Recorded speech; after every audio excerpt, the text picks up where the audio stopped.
Mes chers frères et sœurs en Christ, que Dieu vous bénisse abondamment et puissamment au nom de notre Seigneur et Sauveur Christ Jésus, le grand Seigneur qui est mort sur la croix il y a plus de 2000 ans à Golgotha sur le mont du Calvaire après avoir souffert une mort douloureuse, atroce. C'était pour notre salut, c'était pour nous sauver de la grande colère à venir, pour nous préserver de l'étang de feu, du lac de feu et de soufre qui ne s'éteindra point. Mes frères et sœurs, c'est par ce grand Seigneur et Sauveur, très excellent, magnificent, glorieux, tout-puissant, que je vous souhaite la bienvenue en ce grand jour de l'an de grâce 2019. Nous sommes plus précisément le samedi 11 mai de l'an de grâce 2019, à ce grand jour, pour commencer ce grand thème que nous avons annoncé, l'étude de Actes, mes frères et sœurs. Quel bonheur de commencer l'étude de Actes. Après de longs mois que nous avons passés, environ 10 mois que nous avons passés sur le livre de Genèse, le livre de tous les commencements. C'est l'occasion aujourd'hui de commencer par le livre du commencement de l'Église. Parce que pour ceux qui ne le savent pas, le premier livre de l'Ancien Testament, de l'Ancienne Alliance, c'est Genèse. Et le tout premier livre de la Nouvelle Alliance, c'est le livre de Actes. Ce n'est pas Matthieu. Matthieu n'est pas le premier livre de la Nouvelle Alliance. Les 4 évangiles sont plutôt le pont. Le pont entre l'Ancienne Alliance avec Moïse et la Nouvelle Alliance en Christ. Et ce pont, c'est Jésus-Christ qui nous a fait traverser cette alliance, non seulement à nous, mais à son époque aux Juifs. Il était le pont, il était la porte pour aller au ciel. Il est toujours cette porte pour nous, non-juifs de naissance, qui sont parvenus dans cette fin d'été. La porte est disponible pour aller au ciel. Mes frères et sœurs, c'est par lui que je vous souhaite la bienvenue. Nous allons commencer ce grand thème. C'est une très, très grande joie, mes frères et sœurs. Enfin, nous pouvons commencer notre étude du livre d'Actes. Mais avant cela, comme vous le savez, quoi que ce soit que nous faisons en pensée, en parole ou en acte, nous faisons tout au nom de notre Seigneur et Sauveur Christ Jésus, en rendant par lui les actions de grâce à Dieu, son Père qui est pareillement notre Père. Donc mes frères, je vous prie de vous joindre à nous pour lever ce moment à Dieu. Mes sœurs, s'il vous plaît, ne prenez pas le risque, ne courez pas le risque de prier Dieu la tête non voilée, parce que sur la base de 1 Corinthiens chapitre 11, verset 5, la femme qui prie Dieu, la tête non voilée, déshonore au final Dieu, déshonore au final Dieu. De même, mes frères, ou tout homme qui suit cette émission actuellement, comme nous la commençons avec une prière, je vous en supplie, l'homme qui prie Dieu ayant une casquette sur la tête, un chapeau, une chéchia, peu importe, un béret, déshonore Dieu au final, sur la base de 1 Corinthiens chapitre 11, verset 4. Donc ces deux versets du chapitre 11 de 1 Corinthiens, le verset 4 et le verset 5, établissent le commandement de Dieu pour la femme qui doit se voiler la tête, se couvrir la tête avant de prier, et pour l'homme qui doit se décoiffer, n'avoir rien sur la tête quand il prie. Donc, prosternons-nous si vous le pouvez là où vous êtes, et rendons grâce à Dieu pour cette émission, et on va la commencer.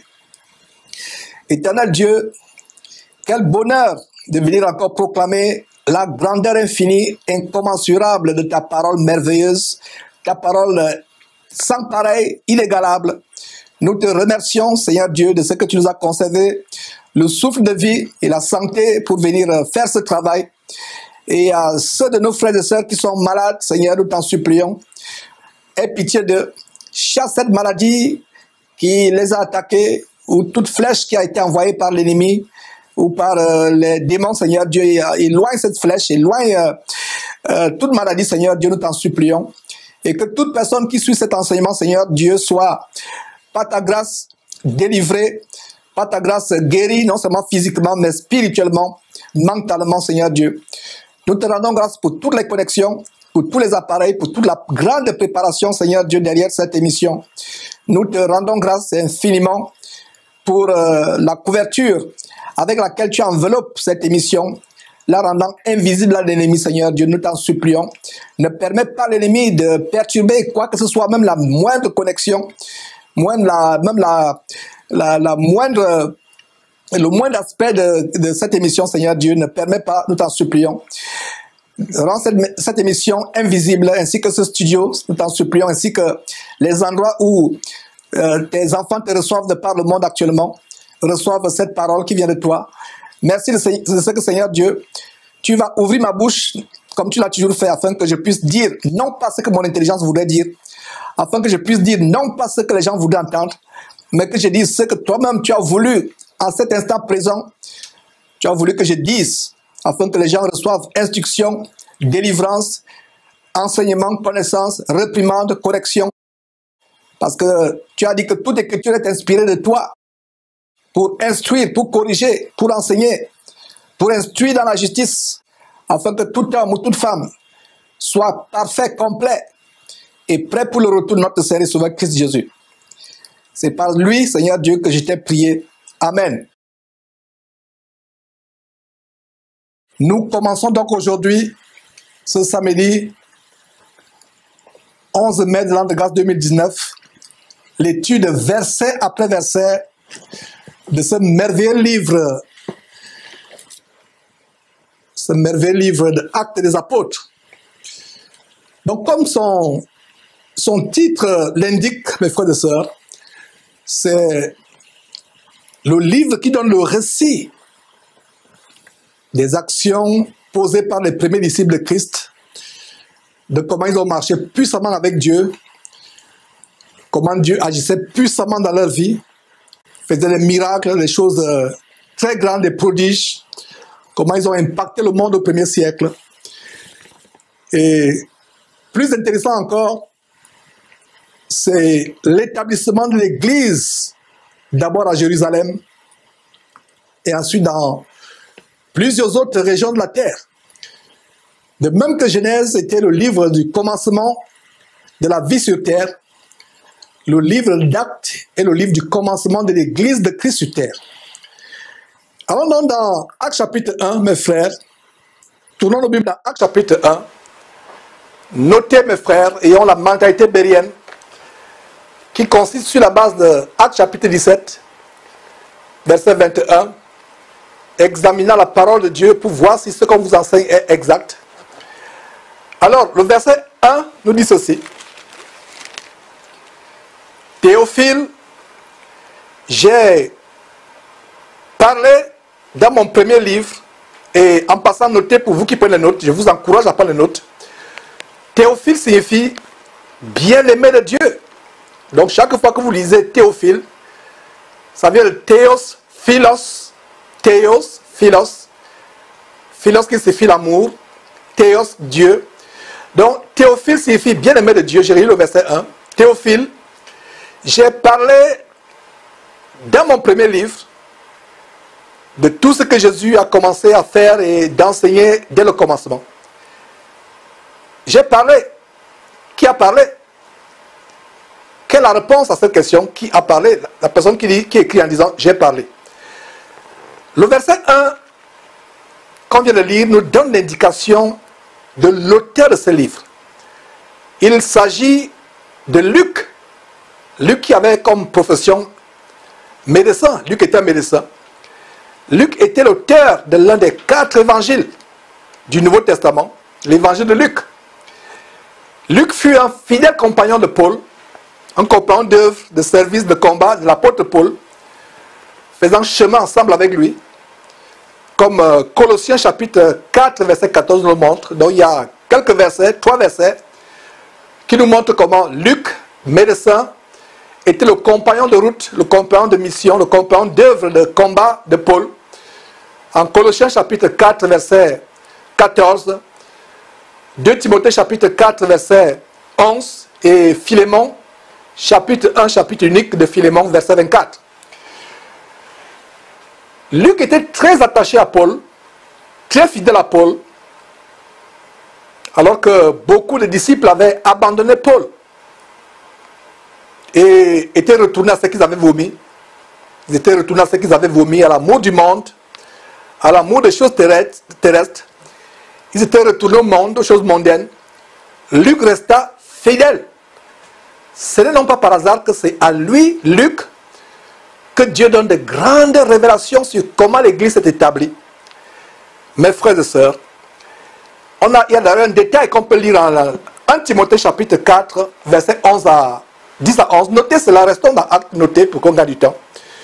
il y a un grand détail qu'on peut noter sur la qualité de service, le caractère de fidélité, de dévouement de Luc vis-à-vis de Paul. Et qu'est-ce qu'on peut lire donc dans 1 Timothée chapitre 4, j'espère que vous avez noté cela. Le verset 10 dit ceci. Car Démas m'a abandonné par amour pour le siècle présent. Démas m'a abandonné par amour pour le siècle présent. Et il est parti pour Thessalonique.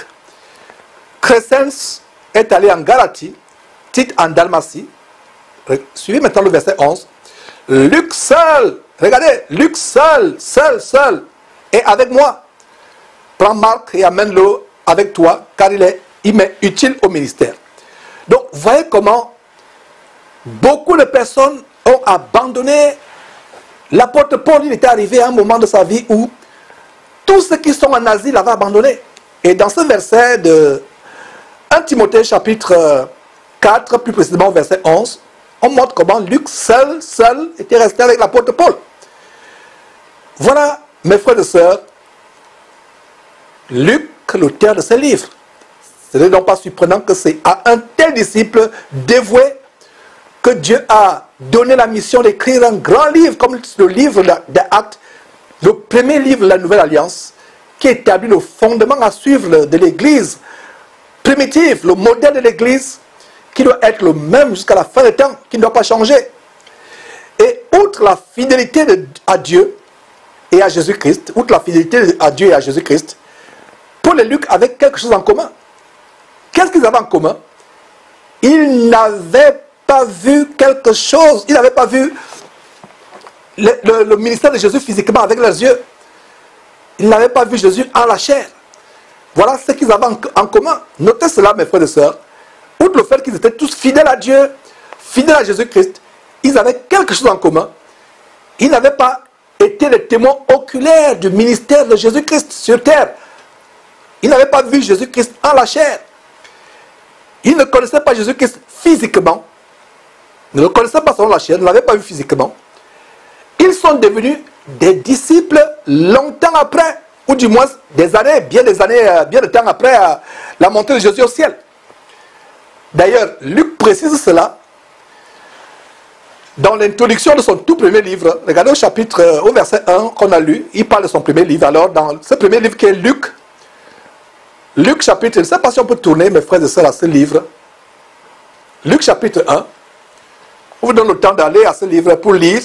On va revenir à Luc chapitre 1. Qu'est-ce qu'on voit? Verset 1 à 3.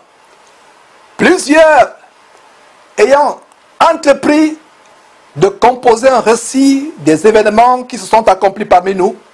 Verset 2. En suivant ce que nous ont transmis, ceux qui ont été les témoins oculaires. Ceux qui ont été les témoins oculaires. Donc Luc dit ici que lui n'a pas été au témoin oculaire. Donc il se base sur les récits des événements qui sont accomplis parmi les chrétiens. Suivant ce que nous ont transmis, ceux qui ont été les témoins oculaires dès le commencement et sont devenus des ministres de la parole. Verset 3. Il m'a aussi semblé bon, après avoir fait des recherches exactes sur toutes ces choses, depuis leur origine, de te les exposer par écrit d'une manière suivie. Excellent Théophile. Ouais. Voilà la preuve, mes frères et sœurs, que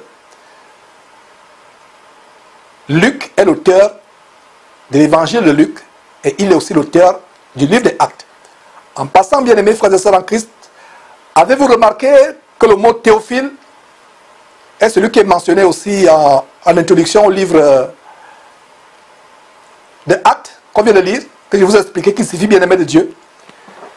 Lisons à nouveau Actes chapitre 1, mes frères et sœurs. Retournons à Actes chapitre 1, verset 1. Donc Théophile, j'ai parlé dans mon premier livre de tout ce que Jésus a commencé de faire et d'enseigner dès le commencement. Donc ainsi, mes frères et sœurs, le livre de Luc, le premier livre de Luc, l'un des 4 évangiles, est le récit par Luc de tout ce que Jésus avait commencé à faire et enseigner dès le commencement. Et le deuxième livre de Luc, Actes des Apôtres, est le récit de ce que Jésus continuait de faire et continuait d'enseigner au travers de ses disciples, principalement ses apôtres, qu'il avait reçus sur terre, ou de ceux qu'il avait établis depuis le ciel, comme l'apôtre Paul, comme Luc. Donc si vous reniez l'apôtre Paul et rejetez les enseignements de l'apôtre Paul, c'est Jésus directement, c'est Jésus-Christ lui-même. Jésus-Christ lui-même que vous reniez, ce sont ces enseignements que vous rejetez. Et ça m'afflige de voir comment des chrétiens mal affermis, qui ne veulent pas obéir à la parole de Dieu, de plus en plus de soi-disant chrétiens, de soi-disant pasteurs, rejettent les enseignements de Paul. Comme par exemple l'interdiction qui est faite à la femme de devenir pasteur ou d'enseigner la parole de Dieu, la Bible, ou l'obligation pour les hommes de se décoiffer avant de prier, ou les femmes de se voiler la tête avant de prier, ou l'interdiction des femmes de parler dans l'assemblée. Les femmes doivent se taire dans l'assemblée des saints. Et quand nous enseignons ces choses, c'est un chrétien charnel, mal affermi, qui ont du mal à obéir à la parole de Dieu, qui ont la démangeaison d'entendre les choses agréables, trouvent que non, ce sont les paroles de Paul, ce ne sont pas les paroles de Jésus.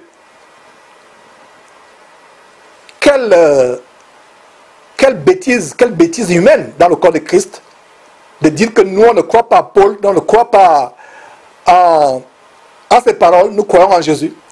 Si vous rejetez les paroles de Paul, si vous rejetez l'enseignement de Paul, si vous rejetez le ministère de Paul, c'est Jésus-Christ lui-même que vous rejetez.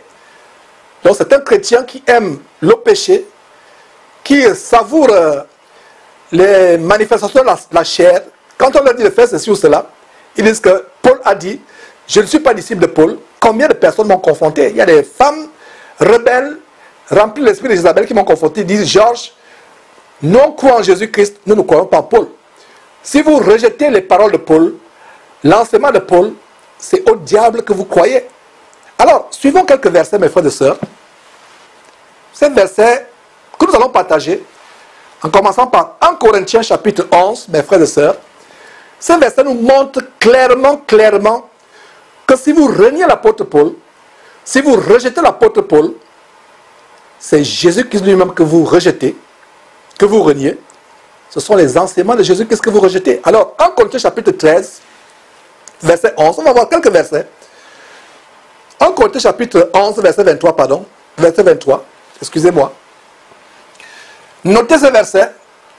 Dans 1 Corinthiens chapitre 11, verset 23, dit ceci. Car j'ai reçu du Seigneur ce que je vous enseignais. J'ai reçu du Seigneur ce que je vous enseignais. Voilà, il a reçu de qui? De lui-même? Non. De son intelligence? Non.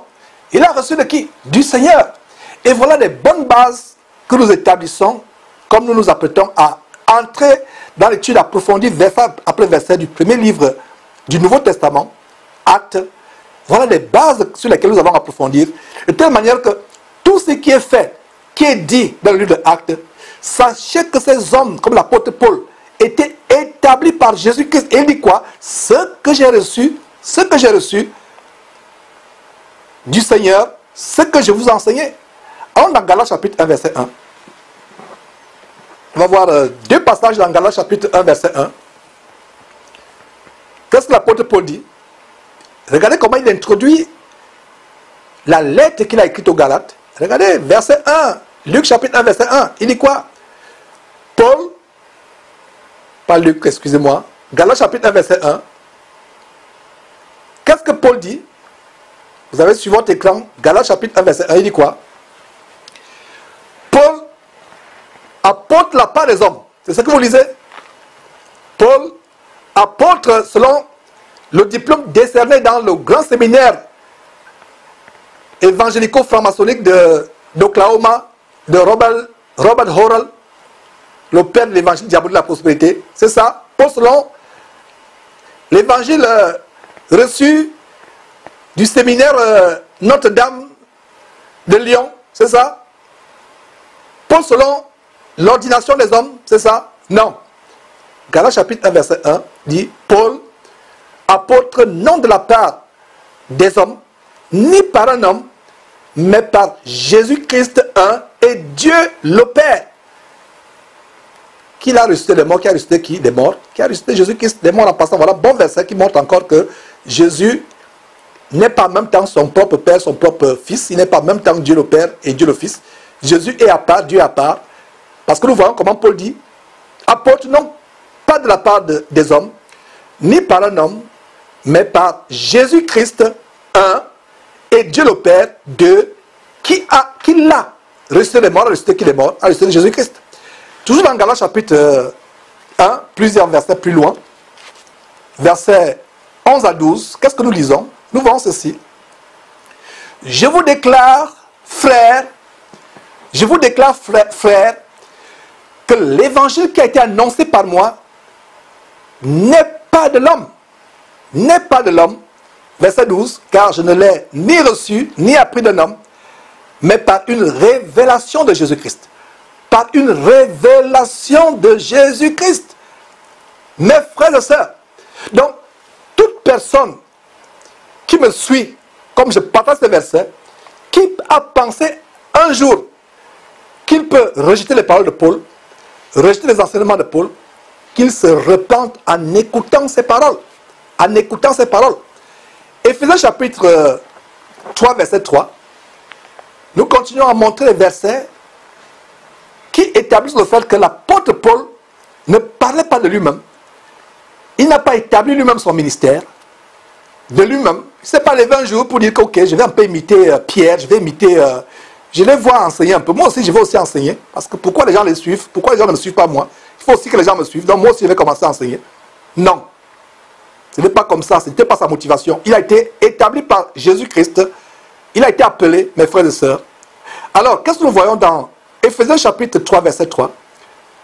C'est par révélation que j'ai, moi Paul, c'est par révélation, pas par mon inspiration humaine, pas par mes pensées humaines, mais c'est par révélation que j'ai eu connaissance du mystère sur lequel je viens d'écrire en peu de mots. C'est par révélation, la révélation divine.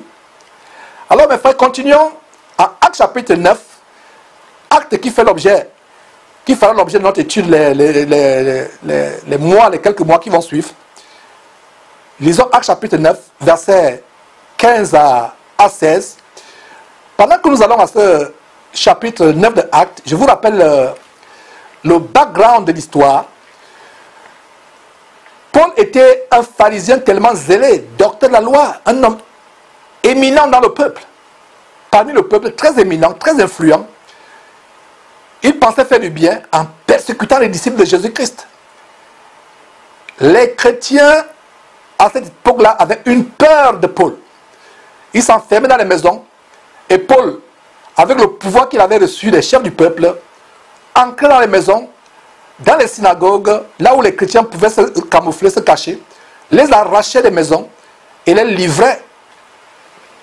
Les livrait aux chefs du peuple qui devaient les punir, les persécuter parce qu'ils avaient suivi Jésus-Christ. Alors, pendant qu'il persécutait Jésus-Christ, il était d'ailleurs sur la route de Damas. Il avait reçu des lettres pour aller persécuter, mettre sous les chaînes les chrétiens de Syrie. Pour ceux qui ne le savent pas, il allait à Damas. Damas est une ville de la Syrie, même jusqu'à aujourd'hui. Alors pendant qu'il y allait, il a été frappé par la lumière du Seigneur Jésus-Christ qui a resplendi sur son chemin. Il a été aveugle pendant 3 jours. Le Seigneur Jésus a envoyé Ananias, un chrétien affermi, très dévoué. Il a envoyé Ananias, mais Ananias avait peur. Ananias dit, mais Seigneur, comment vais-je aller vers cet homme qui persécute tes sœurs? Il a même cautionné la mort d'Étienne. Il a le sang d'Étienne sur ses mains. Comment vais-je aller vers cet homme? Donc lisons ce qui se passe dans Actes chapitre 9. Quelle est la réponse du Seigneur Jésus-Christ à Ananias? Mais le Seigneur, c'est-à-dire le Seigneur Jésus-Christ, lui dit à qui? À Ananias, va, car cet homme est un instrument que j'ai choisi pour porter mon nom devant les nations, devant les rois et devant les fils d'Israël. Verset 16, et je lui montrerai, moi Jésus-Christ, je lui montrerai tout ce qu'il doit souffrir pour mon nom à moi Jésus-Christ. Donc, ces femmes remplies de l'esprit de Jézabel, qui inondent d'internet, YouTube avec des vidéos abominables, qui enseignent, qui me confrontent en disant, Georges, nous ne sommes pas disciples de Paul, nous sommes disciples de Jésus-Christ. Je viens de démontrer publiquement un grand mensonge, à savoir que toute personne qui rejette Paul a rejeté directement Jésus-Christ. Regardez, Jésus dit à Ananias, Ananias, vous avez du dédain pour Paul, vous méprisez Paul, vous pensez que c'est un barbare qui décime les chrétiens, qui massacre les chrétiens. C'est pas faux, mais aujourd'hui c'est un nouvel homme, c'est une nouvelle créature, je vais le changer, il va s'associer à vous, n'ayez plus peur de lui, ne le méprisez plus, ne le craignez plus. Voilà ce que je vais faire de lui. C'est un instrument que je me suis choisi, que j'ai choisi, moi, Jésus-Christ. Mes frères et sœurs, puisse ce verset biblique délivrer ceux qui rejettent les enseignements de Paul. Le diable n'aime pas Paul. Le diable vous trompe en disant que voilà, suivez Jésus, mais ne suivez pas Paul.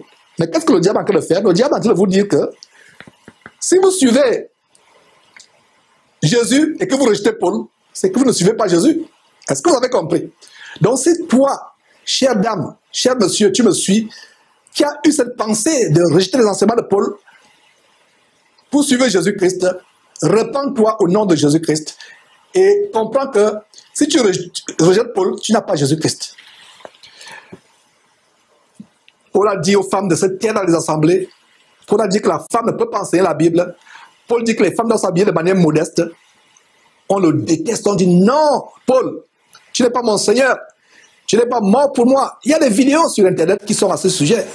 Georges, toi avec ton Paul là, laisse-nous tranquille, Paul n'est pas mort pour nous. Il y a des gens qui l'ont dit, mes frères et sœurs. Avec amour, j'ai dit à ces gens de se repentir, parce que les versets que nous venons de lire montrent que l'apôtre Paul a été établi par le Seigneur Jésus-Christ lui-même. Regardez comment Jésus étant sur terre avait un grand ministère. Il a mené les gens à la repentance, il a mené les gens au salut, il a mené les gens vers son Père. Il avait le ministère de réconcilier les pécheurs de la terre avec Dieu son Père.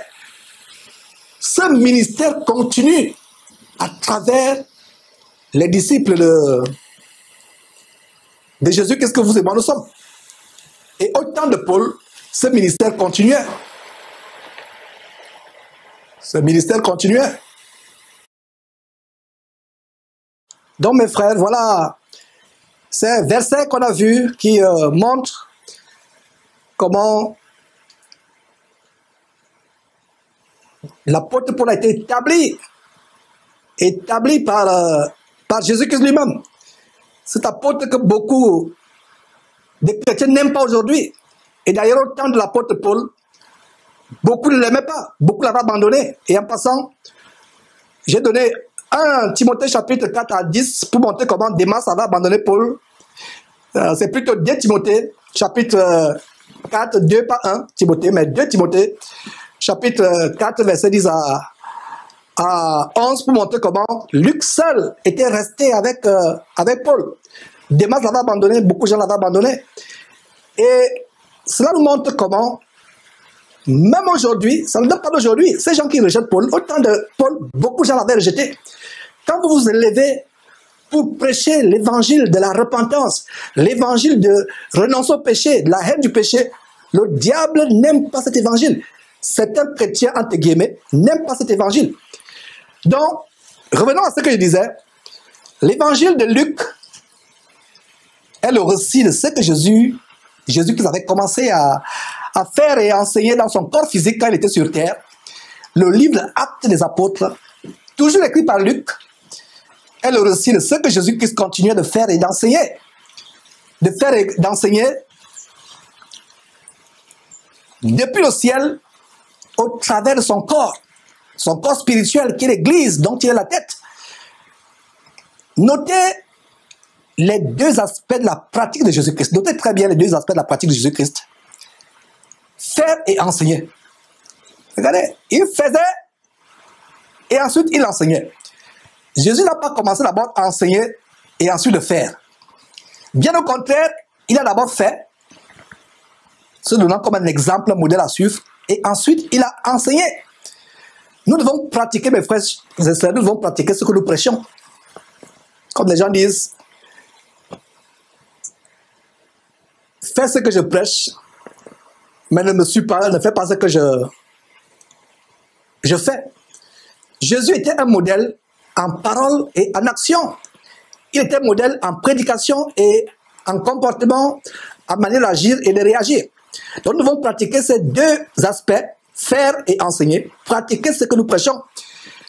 Jésus prêchait ce qu'il pratiquait, mes frères et sœurs. Jésus a commencé à prêcher à combien? Environ, âgé de combien d'années environ? On a vu cela, âgé d'environ 30 ans. Il n'avait pas prêché publiquement avant cet âge. Il se contentait de pratiquer la parole de Dieu, de la mettre en pratique dans le privé, dans le secret. Et c'est sur la base de cette fondation d'une vie d'obéissance à Dieu, d'obéissance à la parole de Dieu, une vie de soumission à Dieu et à sa parole. C'est sur la base de cette vie qu'il s'est engagé publiquement dans la prédication. Cela nous doit servir d'exemple. Nous ne devons pas nous empresser de prêcher. Aujourd'hui, tout le monde veut prêcher. On pense qu'il y a de la célébrité à prêcher l'évangile. On pense qu'on peut devenir vedette à prêcher l'évangile. Mais frères et sœurs, si vous saviez le fardeau qu'il y a de prêcher l'évangile, les attaques qu'on a venant du diable, quand on prêche surtout le vrai évangile, vous ne vous empresserez plus à prêcher. Même le Saint-Esprit nous recommande en disant ceci, qu'il n'y ait pas parmi vous un grand nombre de personnes qui se mettent à enseigner, car nous serons jugés plus sévèrement. Plus sévèrement. Et même dans le corps de Christ, Dieu ne recommande pas que quelqu'un qui s'occupe de perdre les brebis du Seigneur, de leur enseigner la parole de Dieu, soit nouveau converti. Il peut être enflé d'orgueil plus tard. Et la leçon que nous avons ici, c'est que Jésus a commencé à faire, regardez les deux mots. Quand Luc dit tout ce que le Seigneur Jésus-Christ a commencé à faire et à enseigner, il n'y a pas de hasard dans même le placement des mots. Le Saint-Esprit donne l'exactitude. Il nous montre comment Jésus-Christ a commencé à faire et à enseigner. L'enseignement vient après la pratique de la parole de Dieu.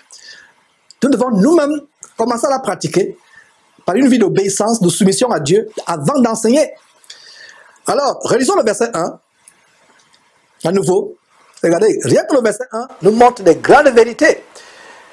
Donc, Actes chapitre 1, verset 1, Théophile, qui signifie bien-aimé de Dieu, j'ai parlé dans mon premier livre de tout ce que Jésus a commencé de faire et d'enseigner dès le commencement. Verset 2,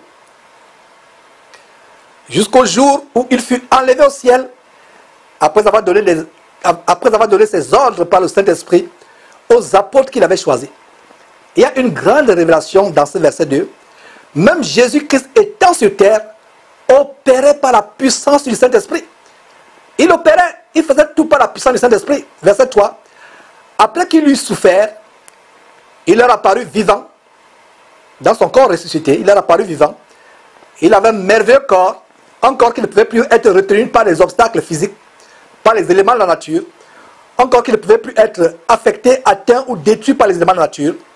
Il ne pouvait plus être brûlé. Il ne pouvait pas éprouver la faim, la soif. Ce corps pouvait passer à travers les murs. Et c'est le même corps que nous aurons.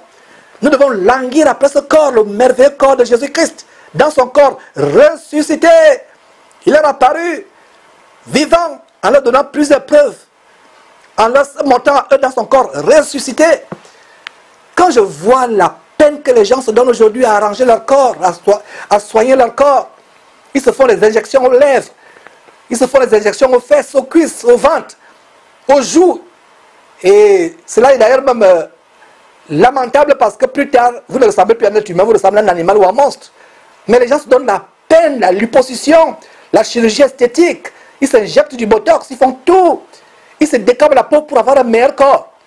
Je ne me lasserai pas, je ne me lasserai jamais de vous dire, mes frères et sœurs, que nous devons languir vers le meilleur corps, le corps merveilleux. Les gens se décapent, ils s'épilent, ils se font n'importe quoi, ils se font des tatouages pour améliorer le corps. Pourquoi vous donnez-vous de la peine? Pourquoi vous donnez-vous tant de peine à soigner ce qui va disparaître? Pourquoi vous donnez-vous tant de peine à soigner la puanteur, à soigner la boue, à soigner la poussière, la terre? Tu es poussière et tu retournes à la poussière. Mes frères et sœurs, verset 3. Et avant de continuer verset 3, je précise que mes frères et sœurs, nous devons languir plutôt, désirer ardemment le corps ressuscité de Jésus-Christ, le corps glorieux, merveilleux de Jésus-Christ. Donc verset 3, après qu'il eut souffert, il leur a paru vivant. Il a paru à qui? Aux apôtres. Notez très bien que le verset 2 parle des apôtres qu'il avait choisis. 12 apôtres, moins Judas, donc il y avait 11 apôtres. Donc après qu'il eut souffert, il leur a paru. Leur est mis pour qui? Leur est mis pour ceux qui viennent directement au verset 2, pour les 11 apôtres. Donc il n'apparaissait pas à n'importe qui. La population de Jérusalem ne pouvait pas le voir. C'est ceux à qui il apparaissait. Lisez très bien la Bible. Établissez dans votre intelligence, établissez mentalement les relations de logique grammaticale dans votre tête. Quand vous lisez le verset 3, qui dit qu'il leur a apparu, posez-vous la question, il a apparu à qui? Si vous montez plus loin, plus haut, pas plus loin, plus haut, au verset 2, le verset 2 vous montre qu'il s'agit des apôtres qu'il avait choisis. Un s'était retiré de ses frères dans le Seigneur, et il est allé dans son lieu, celui qui avait voulu vendre Jésus, qui pensait qu'il pouvait le vendre, qui a eu des remords plus tard. Il est allé se pendre, se suicider. Donc il leur a apparu vivant aux 11 apôtres, 12 moins Judas, 11, en leur donnant plusieurs preuves, se montrant à eux pendant 40 jours, et parlant des choses qui concernent le royaume de Dieu.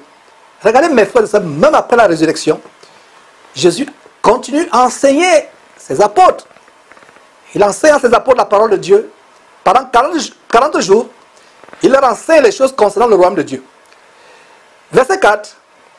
Comme il se trouve avec eux, avec qui? Il se trouve avec eux, posez-vous la question, avec qui? Avec qui? La réponse est au verset 2, avec les 11 apôtres. Comme il se trouve avec eux, il leur recommanda de ne pas s'éloigner de Jérusalem, mais d'attendre ce que le Père avait promis. Ce que je vous annonçais, d'attendre ce qui avait promis, pas Jésus-Christ, le Père.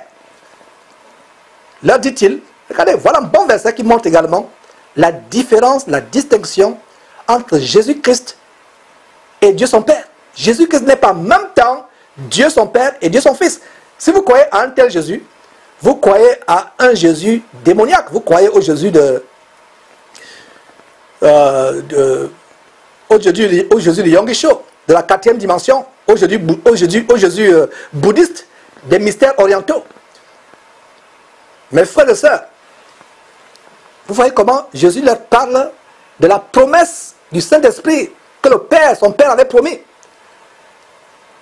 Verset 4.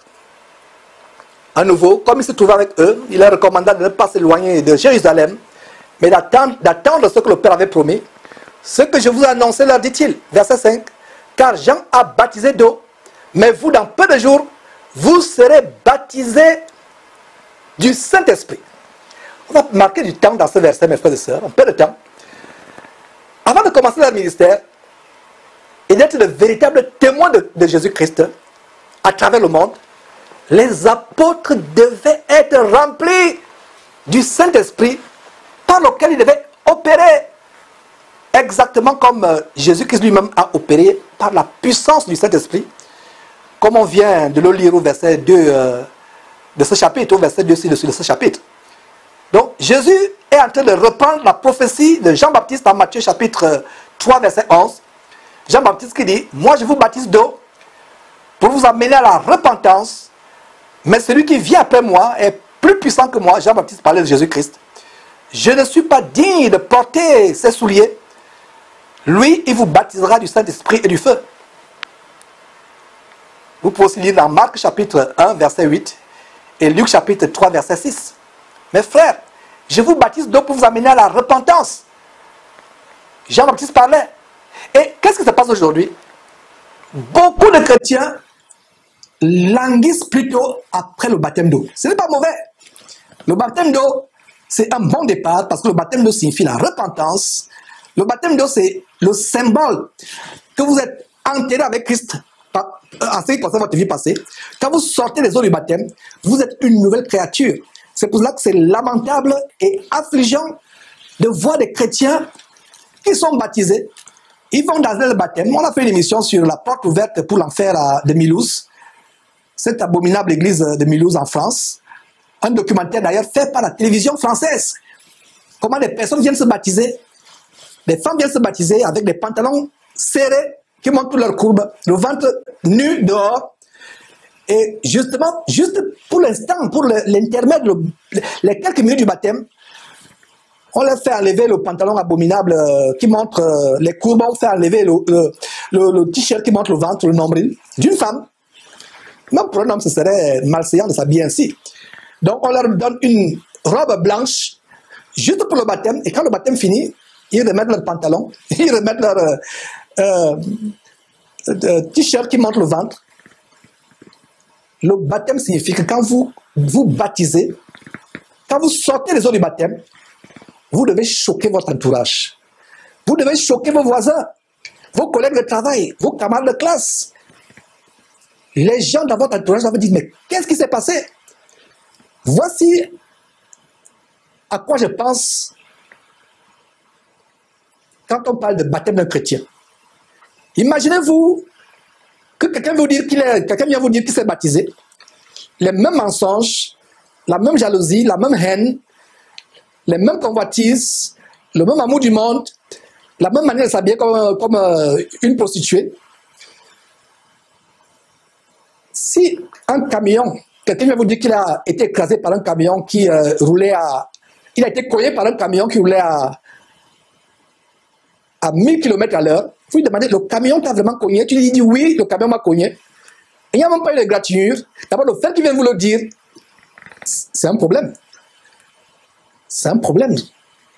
Alors, si quelqu'un dit qu'il a été baptisé, il n'y a pas de changement. Ça veut dire qu'il ne s'est pas baptisé véritablement. Ce n'est pas mauvais de désirer le baptême d'eau. Le baptême d'eau, c'est le signe de la repentance. Et quand nous baptisons, ça veut dire que nous regrettons notre passé. On regrette amèrement notre passé. C'est le symbole de la repentance. Beaucoup de chrétiens aujourd'hui ont tout simplement fait un rituel.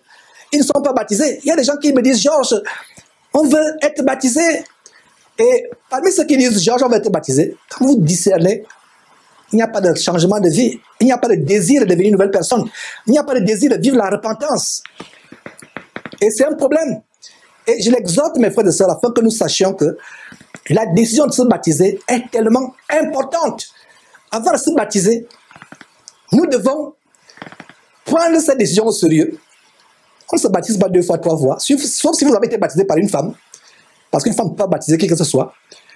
Sauf si vous avez été baptisé par un faux pasteur, vous découvrez par la suite que c'est quelqu'un qui adore plutôt la Shekinah, ou les sirènes des eaux, ou les esprits impurs, ou il est allé chercher sa magie au Nigeria, ou dans la forêt d'Ankoli au Bénin, le vaudou.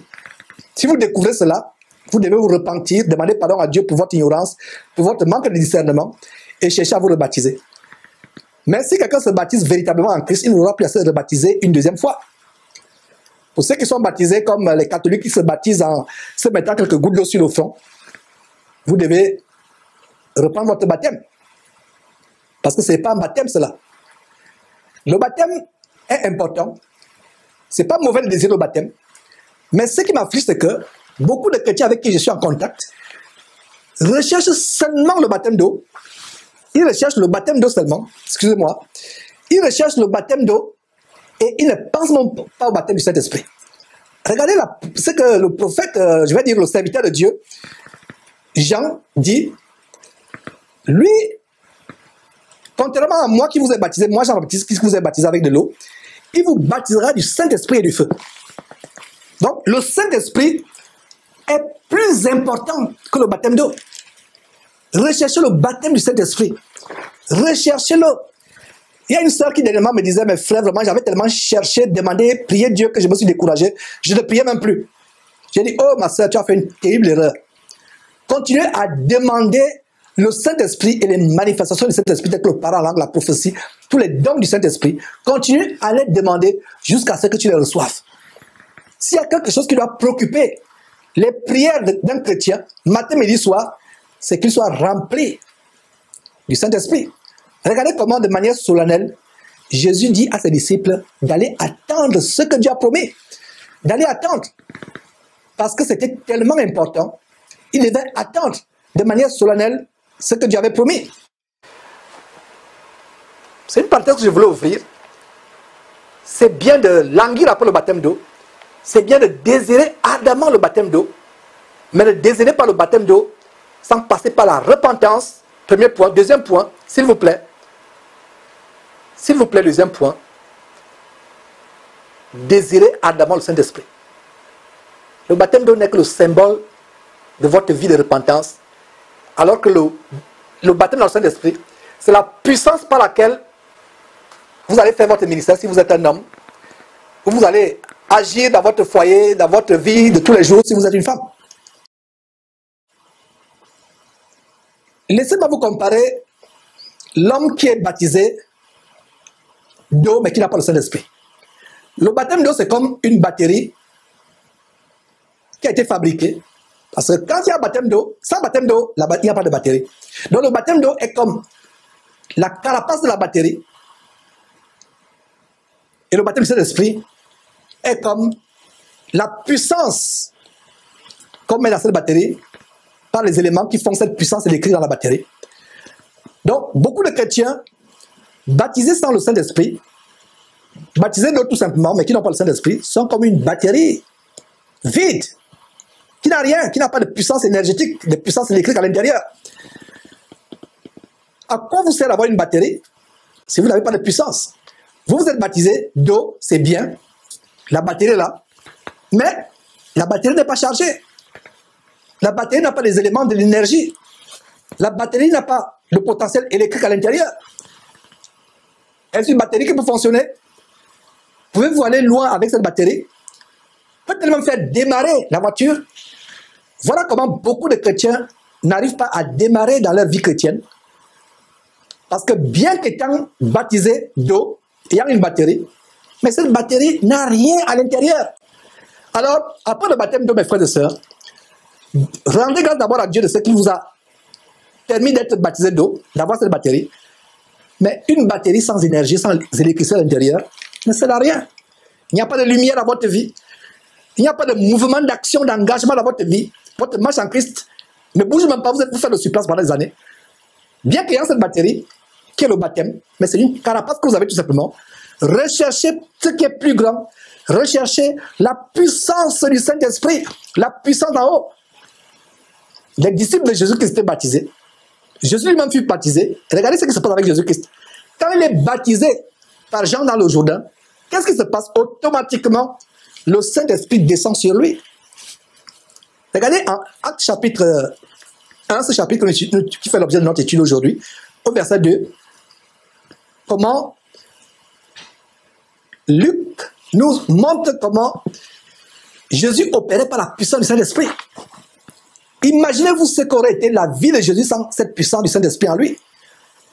La vie de beaucoup de chrétiens, la marche en Christ de beaucoup de chrétiens, est sans fruit, est stérile, sans puissance, parce qu'il n'y a pas le Saint-Esprit.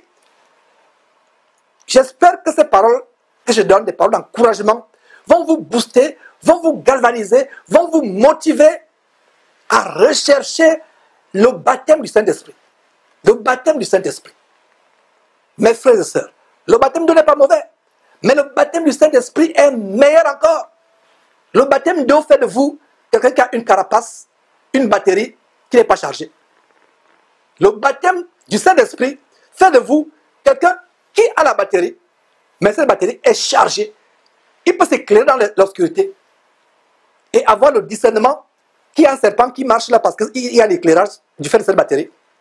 Beaucoup de chrétiens nés de nouveau ne peuvent pas discerner les faux pasteurs, ne peuvent pas discerner les doctrines des démons, parce que dans leur vie, il n'y a pas cet esprit de Dieu, cette puissance là-haut, qui nous permet d'opérer des manifestations telles que parler, telles que discerner les faux pasteurs, discerner les démons. Il y a les gens qui disent que Georges, tu vois le diable partout. Je rends grâce à Dieu de ce que je vois le diable partout. Parce que par la grâce de Dieu, j'ai le Saint-Esprit qui me fait avoir les yeux ouverts. Vous avez une batterie, c'est bien. Vous êtes né de nouveau, c'est bien. Mais sans la puissance du Saint-Esprit, cette batterie ne peut pas vous donner l'éclairage dans votre vie. Cette batterie ne peut pas vous donner la puissance pour courir, pour aller vite, pour faire des choses, pour vous protéger contre l'ennemi, pour combattre contre l'ennemi. Il faut cette puissance.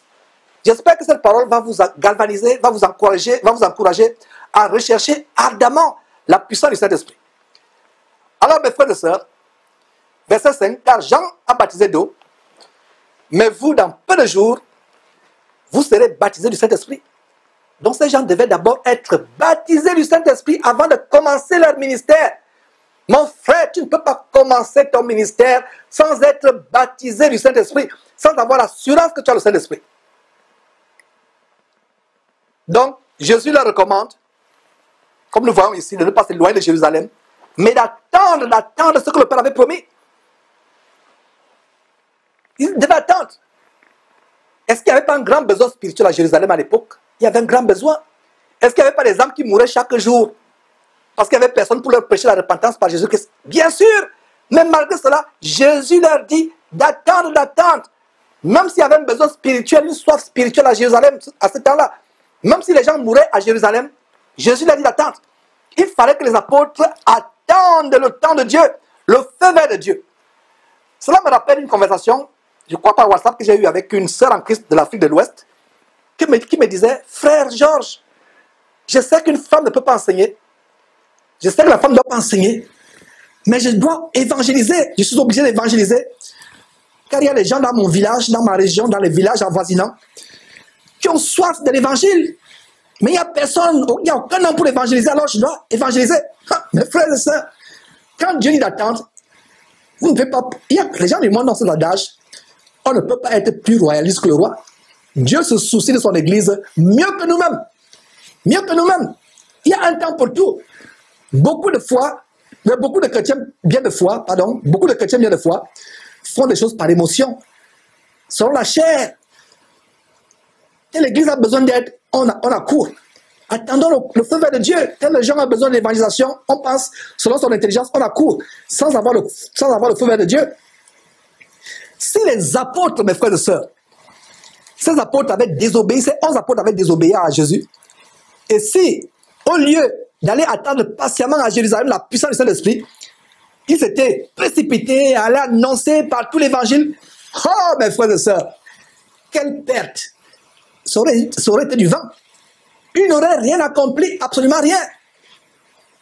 Absolument rien. Et pire encore, bien pire encore, ils auraient raté l'infinie grandeur de la puissance de Dieu qui devait survenir sur eux le jour de la Pentecôte. Comme on va voir la semaine prochaine, plaise à Dieu, au chapitre 2. Ça aurait été une terrible bêtise s'ils n'avaient pas attendu. Et c'est la même bêtise que commettent beaucoup de chrétiens soi-disant et prédicateurs soi-disant de nos jours. Ils se précipitent à aller évangéliser, à l'enseigner, sans attendre le feu vert de Dieu. Dieu ne les a pas envoyés, mais ils veulent faire parce qu'ils veulent faire comme les autres, copier les autres. Ils se précipitent à l'enseigner, à aller évangéliser. Ils se précipitent à aller servir le Seigneur, sans même être remplis de la puissance du Saint-Esprit. Est-ce que vous comprenez l'enseignement qui se dégage dans ce chapitre 1, du fait que Jésus leur a dit, attendez d'abord, attendez. Vous allez me dire, mais Georges, quand Jésus les a envoyés en Luc chapitre 10, 2 à 2 pour évangéliser, il n'avait pas encore reçu le Saint-Esprit. Je vais vous dire ceci, en réponse, si vous posez cette question, Jésus était encore là physiquement sur terre. C'est pour ça qu'il a dit, quand je ne serai plus avec vous, quand je serai parti vers mon Père, je vous enverrai le consolateur. Le consolateur remplace ou bien supplémente l'absence de Jésus-Christ présent physiquement sur terre. Voilà la réponse que je donne aux gens qui vont dire, mais Jésus pourtant les avait envoyés. Si vous lisez Luc chapitre 10, il les avait envoyés 2 par 2. Mais Jésus était sur terre. Jésus n'étant plus sur terre, il a dit, n'allez pas, je ne suis plus avec vous, je m'en vais vers mon Père. Ne vous empressez pas. Ne prenez pas le risque d'aller évangéliser sans m'attendre. Sans attendre la promesse. de Dieu qui viendra dans quelques jours. Allez attendre. Il n'a même pas dit le jour exact. Il n'aura pas dit le jour exact. Il a seulement dit dans peu de jours. Il n'a pas dit allez tel jour, dimanche à 10 h. Il devait tester leur obéissance. Regardez, si Jésus leur avait dit allez le samedi, tel jour à 17 h, réunissez-vous dans une chambre haute chez l'un des frères. Certains chrétiens se seront amusés, blaguer avec leur marche en Christ, et c'est le jour-là qu'ils vont aller être pieux, etc., pour recevoir la personne du Saint-Esprit. Il n'aura pas donné le jour. Pourquoi? L'heure exacte. Pourquoi? Parce qu'ils voulaient tester leur obéissance, leur piété, comme ils attendaient. C'est pour ça que si Dieu avait donné le jour exact du retour de Jésus-Christ, beaucoup de chrétiens devaient vivre dans la frivolité, la prostitution, le sexe avant le mariage, le mensonge, le vol, la corruption, la haine, tout cela. Et c'est le jour-là, maintenant, la veille, qu'ils vont dire, chercher quelqu'un pour les baptiser. Heureusement qu'on ne se moque pas de Dieu. Dieu n'agit pas comme cela. Beaucoup de chrétiens aujourd'hui, s'ils savaient le jour exact du retour de Jésus-Christ, feraient leur vie comme bon leur semble. D'ailleurs, vous ne savez pas quand est-ce que la mort va vous frapper. Jésus ici teste l'obéissance de ses apôtres. Il ne leur donne pas le jour exact. Il ne leur donne pas l'heure exacte. Il a dit seulement, allez attendre. Et les apôtres vont, ils attendent. Voilà. Ils attendent. Ça aurait été une grande bêtise s'ils n'avaient pas attendu. Jésus leur a dit, il a dit à ses apôtres, attendez, attendez, attendez. Vous ne quitterez pas Jérusalem avant d'avoir reçu ce que le Père a promis. En passant pas ce que Jésus lui-même a promis, mais ce que son Père a promis. Voilà, en passant, comme je l'ai dit, je ne me fatiguerai pas de vous dire que voilà encore un bon verset qui montre la distinction entre Jésus-Christ et Dieu son Père. Donc Jésus n'est pas en même temps son propre Père et son propre Fils. Verset 6. Alors les apôtres lui demandèrent, Seigneur, est-ce en ce temps-là que tu rétabliras le royaume d'Israël? Est-ce en ce temps-là? Ils posent la question. Ils avaient posé la même question sous une autre forme en Matthieu chapitre 24, verset 36. Quand est-ce qu'il y aura la fin du monde? Ils posent la même question. Même s'ils avaient passé plusieurs années à écouter les enseignements de Jésus-Christ concernant le royaume céleste de Dieu, leurs intelligences étaient focalisées sur les choses de la terre. Ils disent, est-ce à ce temps-là que tu rétabliras le royaume d'Israël? Quel temps? De quel temps? Il s'agit ici. N'oubliez pas que Jésus leur a dit, dans peu de jours, vous recevez le Saint-Esprit. Donc ils se disent, ils demandent à Jésus, est-ce que c'est dans quelques jours alors que, Seigneur Jésus, tu vas rétablir le royaume d'Israël? Est-ce que vous comprenez? Parce que bien des fois, des chrétiens ont lu le verset 6 et n'ont pas compris ce que signifie en ce temps. Quel temps? Je vous ai dit, quand vous lisez la Bible, posez-vous souvent des questions de logique grammaticale. Les apôtres réunis lui demandaient, Seigneur, est-ce en ce temps-là que tu rétabliras le royaume du Seigneur? Enfin, le royaume d'Israël. Pas le royaume du Seigneur, le royaume de Dieu, le royaume d'Israël. Vous posez la question, quel temps? C'est que Jésus leur a dit dans peu de jours. Donc ils pensaient que dans quelques jours, ils devaient non seulement recevoir et la puissance du Saint-Esprit, et ça devait être le rétablissement du royaume d'Israël sur terre. Même s'ils avaient passé plusieurs années à écouter les enseignements de Jésus-Christ concernant le royaume céleste de Dieu, leur intelligence, leur pensée était focalisée sur les choses terrestres. Ils demandent si c'est dans peu de jours, au moment de la réception du Saint-Esprit, que le royaume de Dieu devait être, le royaume d'Israël devait être aussi établi. N'oubliez pas que, mes frères et sœurs, Israël était sous colonie romaine. Et ils se demandaient, est-ce dans quelques jours, quand nous allons recevoir le Saint-Esprit, que Israël va être libéré de la colonie, de la colonisation romaine? Ils pensaient toujours à un royaume terrestre. Ils avaient oublié tous les enseignements que Jésus leur donnait.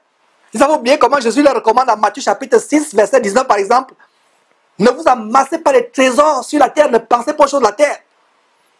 C'est malheureusement ce que font de nos jours les adeptes diaboliques de l'évangile de la prospérité, du Kingdom Now, qui vient des États-Unis avec les gens comme Oral Robert, Kenneth Copeland, Kenneth Hagin, et que les Masolo Tunasi, Mamadou Karambiri, Ivan Castano et autres sont en train de reprendre, de véhiculer l'évangile diabolique. Ils ne pensent qu'aux choses de la terre. Les apôtres voyaient charnellement Israël devenant une grande nation et remplaçant Rome comme étant la plus grande nation de la terre. Ils le voyaient de manière charnelle. Ils voyaient Jésus-Christ devenant le roi de cette nation et chacun des 11 apôtres étant à la tête d'un cabinet ministériel. Voilà ce qu'ils voyaient, mes frères et sœurs. Quand ils posent la question, est-ce à ce temps-là que tu rétabliras le royaume d'Israël? Ils ne se soucient pas du royaume de Dieu. Ils se soucient du rétablissement du royaume d'Israël sur terre. Ils pensaient que chacun devait être à la tête d'un cabinet ministériel. Donc, quelle ne fut pas leur grande surprise, leur stupéfaction et leur déception immense quand Jésus fut soudainement élevé au ciel. Ils pensaient qu'après la résurrection, ils avaient oublié tous les enseignements de Jésus-Christ. Ils pensaient qu'après la résurrection, c'est un royaume très grand qui devait s'établir. Rome devait être détrônée comme la plus grande puissance de la terre à cette époque. C'est Israël qui devait devenir la puissance numéro 1. Il devait devenir des ministres, Jésus devait être le roi. Et quelle surprise quand Jésus subitement, comme on va voir par la suite, est élevé. Il va au ciel. Il disparaît dans les nuées. Sous leurs yeux, comme on le verra dans quelques minutes. Mais, après la réception du Saint-Esprit, aucun d'eux ne va plus s'attacher aux choses de la terre. Aucun d'eux ne va plus penser au royaume d'Israël physique. Tous passeront à la Jérusalem céleste. Donc si ces adeptes de l'évangile diabolique de la prospérité, du kingdom now, du royaume maintenant, avaient vraiment le Saint-Esprit, le Saint-Esprit devait leur enseigner que le royaume, le gouvernement, que ces faux apôtres que nous dénonçons veulent établir, ils se disent qu'ils sont des rois. La plupart des églises se transforment en des camps, en des casernes militaires. De plus en plus, vous voyez les pasteurs qui ont des cannes comme des rois. Des cannes comme des rois, des cannes magiques comme des rois. Ils ont des couronnes sur la tête comme des rois. Ils ont des chaises, des trônes royaux. Regardez dans ces églises que nous dénonçons. Ils ont le trône. Vous pensez que c'est par hasard?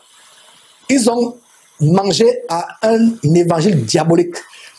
Le diable les a séduits avec un évangile de mort.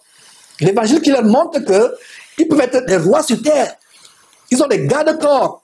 Regardez de plus en plus ces pasteurs qui ont des gardes-corps, qui ont des limousines, qui ont des motards, des cortèges présidentiels avec sirènes. Des motards avec sirènes. Des gardes-corps, des chevaux. Ou même le tapis rouge. Il y a des limousines avec plaque d'immatriculation et en leur nom. Ils n'ont pas le Saint-Esprit. La Bible parle de ces hommes sensuels n'ayant pas le Saint-Esprit. Les disciples de Jésus-Christ, avant la réception du Saint-Esprit, pensaient charnellement. Sans le Saint-Esprit, vous allez penser charnellement. Vous allez voir les choses de manière charnelle. Mais une fois que le Saint-Esprit descend sur vous, le Saint-Esprit va commencer à vous enseigner des choses. Vous ne verrez plus les choses charnellement. Voilà la preuve que quelqu'un a la puissance du Saint-Esprit dans sa vie. Mais ces pasteurs qui se font conduire, ils se font porter. C'est un pasteur Eddie Long qui est mort de sida du côté d'Atlanta qu'on a dénoncé. Et il est mort de sida après avoir abusé des petits garçons dans le bureau de son abomination à Atlanta qu'il appelle Église. Après ce scandale, vous voyez comment les gens les lèvent sur un fauteuil, un trône royal. 4 personnes soulèvent le fauteuil royal, on le balade dans la salle et on crie « Voici votre roi !» Vous voyez, de plus en plus, ces pasteurs prêchent, il faut d'abord qu'on soulève sa chaise. Ils ont des trônes à part. Ils ont des cortèges présidentiels. C'est un autre évangile, mes frères et sœurs. Est-ce que vous pouviez penser que ce verset 6, que nous sommes en train de lire, a une relation avec l'évangile de régner maintenant, du royaume maintenant, d'être roi sur terre avant Jésus-Christ? L'apôtre Paul dit, sans nous, ils ont commencé à régner. Sans Jésus-Christ, ils ont commencé à régner. Ils ne veulent pas que Jésus revienne. Parce que si Jésus revenait, Jésus devait mettre fin à leur royaume. Jésus devait renverser le petit royaume de roi Télé. Allez demander à ces pasteurs que nous dénonçons s'ils veulent que Jésus revienne en réalité. Ils ne veulent pas. C'est la fin de leur royaume. C'est pour ça que l'apôtre Paul disait, sans nous, ils ont commencé à régner. Est-ce que vous saviez que ce verset 6 est le fondement du royaume maintenant? Voilà une grande révélation, première grande révélation, comme nous engageons l'étude du livre de Actes, mes frères et sœurs.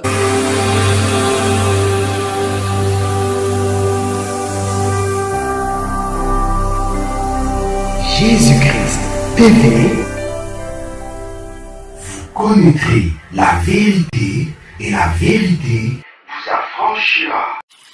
Mes frères et sœurs, regardez le verset 6. Exactement ce qui se passe aujourd'hui. Les apôtres n'étaient pas encore remplis du Saint-Esprit.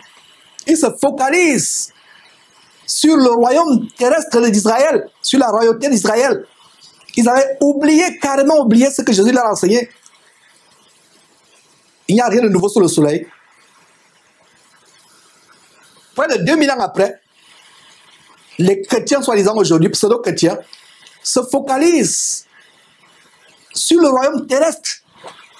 C'est pour cela que ces pasteurs ont les gardes corps avec des fusils comme les présidents. Ils sont sur tapis rouge, ils se font porter, ils ont des trônes spéciaux sur lesquels personne d'autre ne peut s'asseoir. Quand vous voyez dans leur synagogue de Satan, qu'ils appellent l'église, il y a des places en plastique, en bois ou en fer. Eux, ils ont le trône bien décoré. Il y a d'autres qui mettent des cordons en or ou en fil cramoisi comme à Hollywood. Ils entourent le podium, l'autel avec des cordons en fil cramoisi ou en pourpre pour que les autres... Il faut la séparation. Alors que nous sommes tous frères. Ils veulent être comme des rois.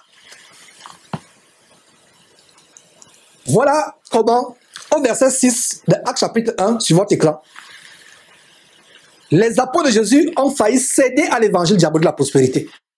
Vous pensez que c'est par hasard? Verset 6, il demande à Jésus, est-ce dans quelques jours, quand le Saint-Esprit descendra sur nous, que tu vas aussi rétablir le royaume, pas de Dieu, mais le royaume d'Israël? Il se souciait du rétablissement du royaume d'Israël. Israël était sous colonie romaine.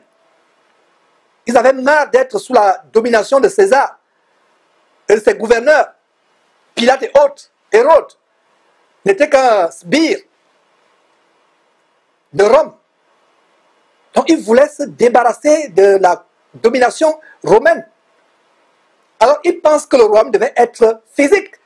Mon frère, ma soeur, si tu as été séduit par l'évangile de Karambiri, Castanou, Masolo Tunasi, Alpha Lukao, Guy Vincent Kondia qui se fait porter comme des rois, qui ont des limousines, qui ont des gardes-corps. Si vous avez été séduit par cet évangile, voilà comment les apôtres ont failli être séduits par cet évangile. Mais après le jour de la Pentecôte, ils vont être changés parce qu'ils ont reçu la puissance du Saint-Esprit qui va ouvrir leurs yeux, qui va leur montrer comment ils s'égaraient dans ils allaient s'égarer dans une voie diabolique. Ouais. Ils voyaient charnellement Israël devenant une grande nation, détrônant Rome. Mais après la réception du Saint-Esprit, personne d'eux ne pensait plus aux choses de la terre. Quelle leçon à tirer à ce niveau, mes frères et sœurs? Quelle leçon à tirer? Cela nous montre que nous pouvons abondamment lire la Bible, nous pouvons abondamment écouter les enseignements bibliques, mais si on n'est pas guidé par le Saint-Esprit, notre intelligence continuera à être focalisée sur les choses de la terre, sur les choses charnelles, terrestres. Nos pensées interpréteront toujours tout ce que Jésus a enseigné de manière mondaine, en relation aux choses de la terre, en relation avec les avantages matériels terrestres. Beaucoup de chrétiens aujourd'hui, quand ils vont à Christ, c'est pour être prospères. L'évangile de la prospérité. Parce qu'ils n'ont pas le Saint-Esprit en eux.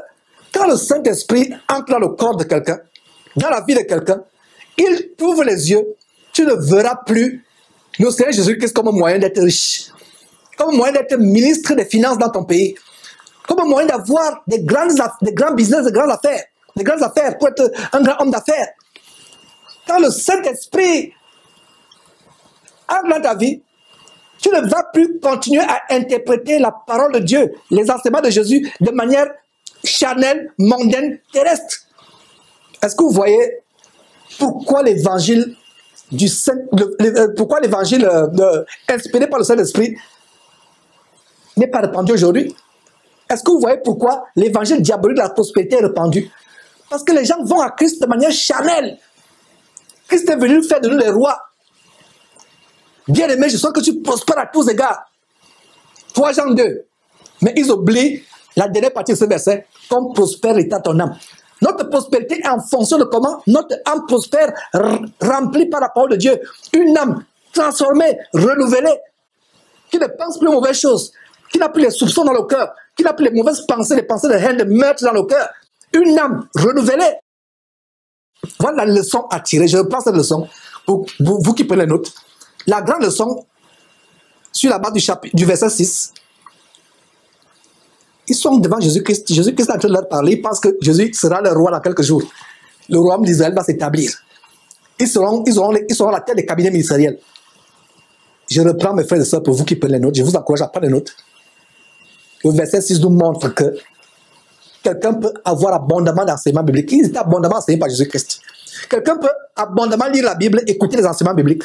Mais si la personne n'a pas le Saint-Esprit, la personne continuera avec son intelligence, avec ses pensées, à être charnelle, mondaine, terrestre. La personne continuera à interpréter ce que Jésus a enseigné en relation avec les avantages matériels terrestres, avec les choses charnelles. Mes frères et sœurs, mais regardez comment Jésus corrige cela, corrige l'interprétation charnelle, terrestre d'une promesse de Dieu, que ces apôtres ont d'une promesse de Dieu. Regardez comment Jésus corrige l'interprétation charnelle que ces apôtres ont d'une promesse de Dieu avec le verset 7 suivant. Verset 7. Il, Jésus, leur répondit, « Ce n'est pas à vous de connaître les temps ou les moments que le Père a fixés de sa propre autorité. Ce n'est pas à vous de connaître les temps ou les moments que le Père a fixés de sa propre autorité. » Voici un autre bon verset qui montre que Jésus n'est pas en même temps son propre Père et son propre Fils. Il est Fils de Dieu, soumis à Dieu, séparé de Dieu. Donc Jésus n'est pas en même temps son propre Père et son propre Fils. Donc, mettons ce verset 7 de Actes chapitre 1, côte à côte avec Matthieu chapitre 24, verset 36. La même question, avant la mort sur la croix, avant la résurrection, ils ont posé la question, à quel moment il y aura la fin du monde? Qu'est-ce que Jésus leur répond à Matthieu chapitre 24, verset 36? Pour ce qui est du jour ou de l'heure, c'est-à-dire la fin du monde, personne ne sait, ni les anges dans les cieux, ni le Fils, mais le Père seul. Le Père seul. Donc ainsi, Jésus lui-même ne savait pas à quel moment exact la fin du monde devait avoir lieu. On a fait des émissions en septembre, je ne sais pas quelle année. Je ne sais pas si c'était 2015, je crois que c'était septembre 2015.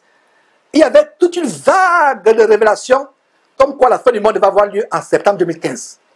Cela m'a affligé. Il y a même des personnes, des bien-aimés frères, qui sont passés derrière Jésus-Christ, qui ont fait des émissions avec nous par le passé, qui ont mordu à cette maison-là. Il y a même 2 parmi eux qui sont partis voir leur employeur, leur patron, dire que patron, dans quelques jours, Jésus revient, c'est la fin du monde, je ne travaillerai plus, je vais m'en aller au ciel. D'autres ont même écrit des lettres à leurs parents, dit que papa, maman, je m'en vais au ciel, Jésus revient dans quelques jours. Septembre est passé, Jésus n'est pas revenu. Il y avait un gourou qui vendait même les livres. Jésus revient dans quelques jours, mais il faut vendre les livres. Pour savoir comment Jésus va faire, comment il va venir dans quelques jours, acheter ses livres. Lui, il savait que Jésus ne revenait pas. Mais même les personnes, au moins 2 personnes qui sont passées Jésus-Christ TV, les 2 ont dit à leur patron, Jésus revient dans quelques jours, patron, je démissionne. Je vais attendre Jésus avec ma famille. Il y a une sœur qui était anciennement pasteur ou pastrice qui s'est repentie, qui a été séduite. J'ai confronté la sœur. Pendant des jours et des jours, je disais, sœur, c'est avec les larmes que je confrontais la sœur. Comment peux-tu être envoûté par cet évangile diabolique de comment Jésus viendra en septembre, fin septembre, enlever l'église? Ça m'a affligé. Et quand le mois de septembre est fini, le mois d'octobre a commencé 2015, ces gourous viennent dire que non, on a fait l'erreur dans les calculs. On continue à calculer, on va vous donner les résultats prochainement. Attendez les prochains résultats.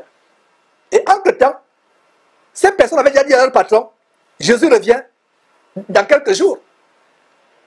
Est-ce qu'ils vont encore retourner dire à leur patron, patron, on s'est trompé? réengage-nous, réembauche-nous. J'imagine ces patrons disant, nous n'engageons pas des serviles dans notre entreprise, nous n'engageons pas des fous dans cette entreprise. Allez, ne revenez plus jamais ici, sinon je vais appeler la sécurité ou la police. Et à ces parents à qui, quelqu'un qui passait sur Jésus qui était pourtant, ils sont détournés. Aujourd'hui, l'un d'eux fait l'évangile de la prospérité. Il fait des séminaires de comment influencer le monde, comment devenir riche. C'est normal. Je me demande même si ces gens ont été chrétiens un jour. Donc, à celui-là qui dit à ses parents, Jésus revient, maman, papa, si vous ne me voyez pas dans quelques jours, je vais disparaître dans les airs. Jésus revient. Allez encore prêcher Christ à ses parents. Ses parents vont vous fermer la porte, ils vont envoyer leurs chiens, leurs bergers allemands, vous dévorer. S'ils sont en Afrique, ils vont vous verser l'eau du poisson écaillé. Parce qu'ils ne croient pas à vos bêtises. Regardez comment le nom de Dieu est blasphémé parmi les païens à cause des soi-disant chrétiens.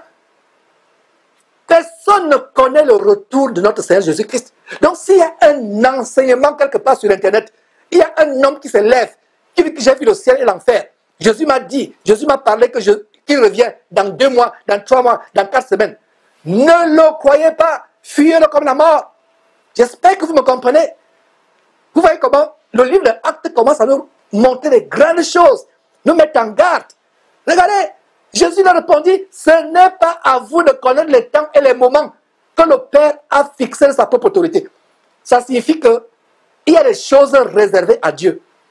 Il y a le domaine réservé de Dieu. Il y a des gens qui viennent me dire, mais Georges, comment est le ciel? Qu'est-ce qu'il y a là-bas? Est-ce qu'on mange? Comment on va faire? Qu'est-ce qu'on va visiter? Je dis, oh frère, la Bible ne dit-elle pas que les choses cachées sont à Dieu? Les choses révélées sont à ses enfants que nous sommes.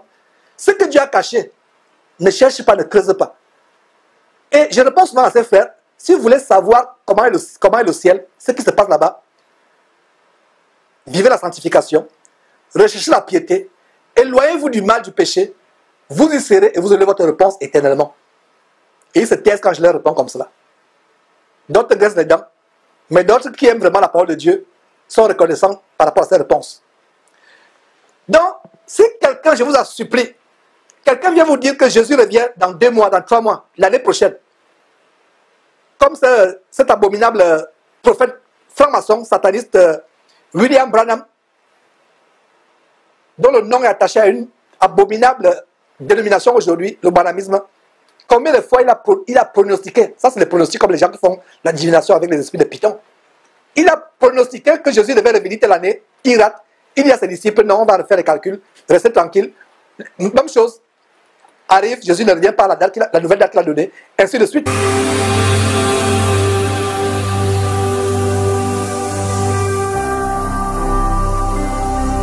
Jésus-Christ TV, vous connaîtrez la vérité et la vérité vous affranchira. Il a répondu, ce n'est pas à vous de connaître les temps et les moments. Personne ne connaît. Personne ne connaît le temps.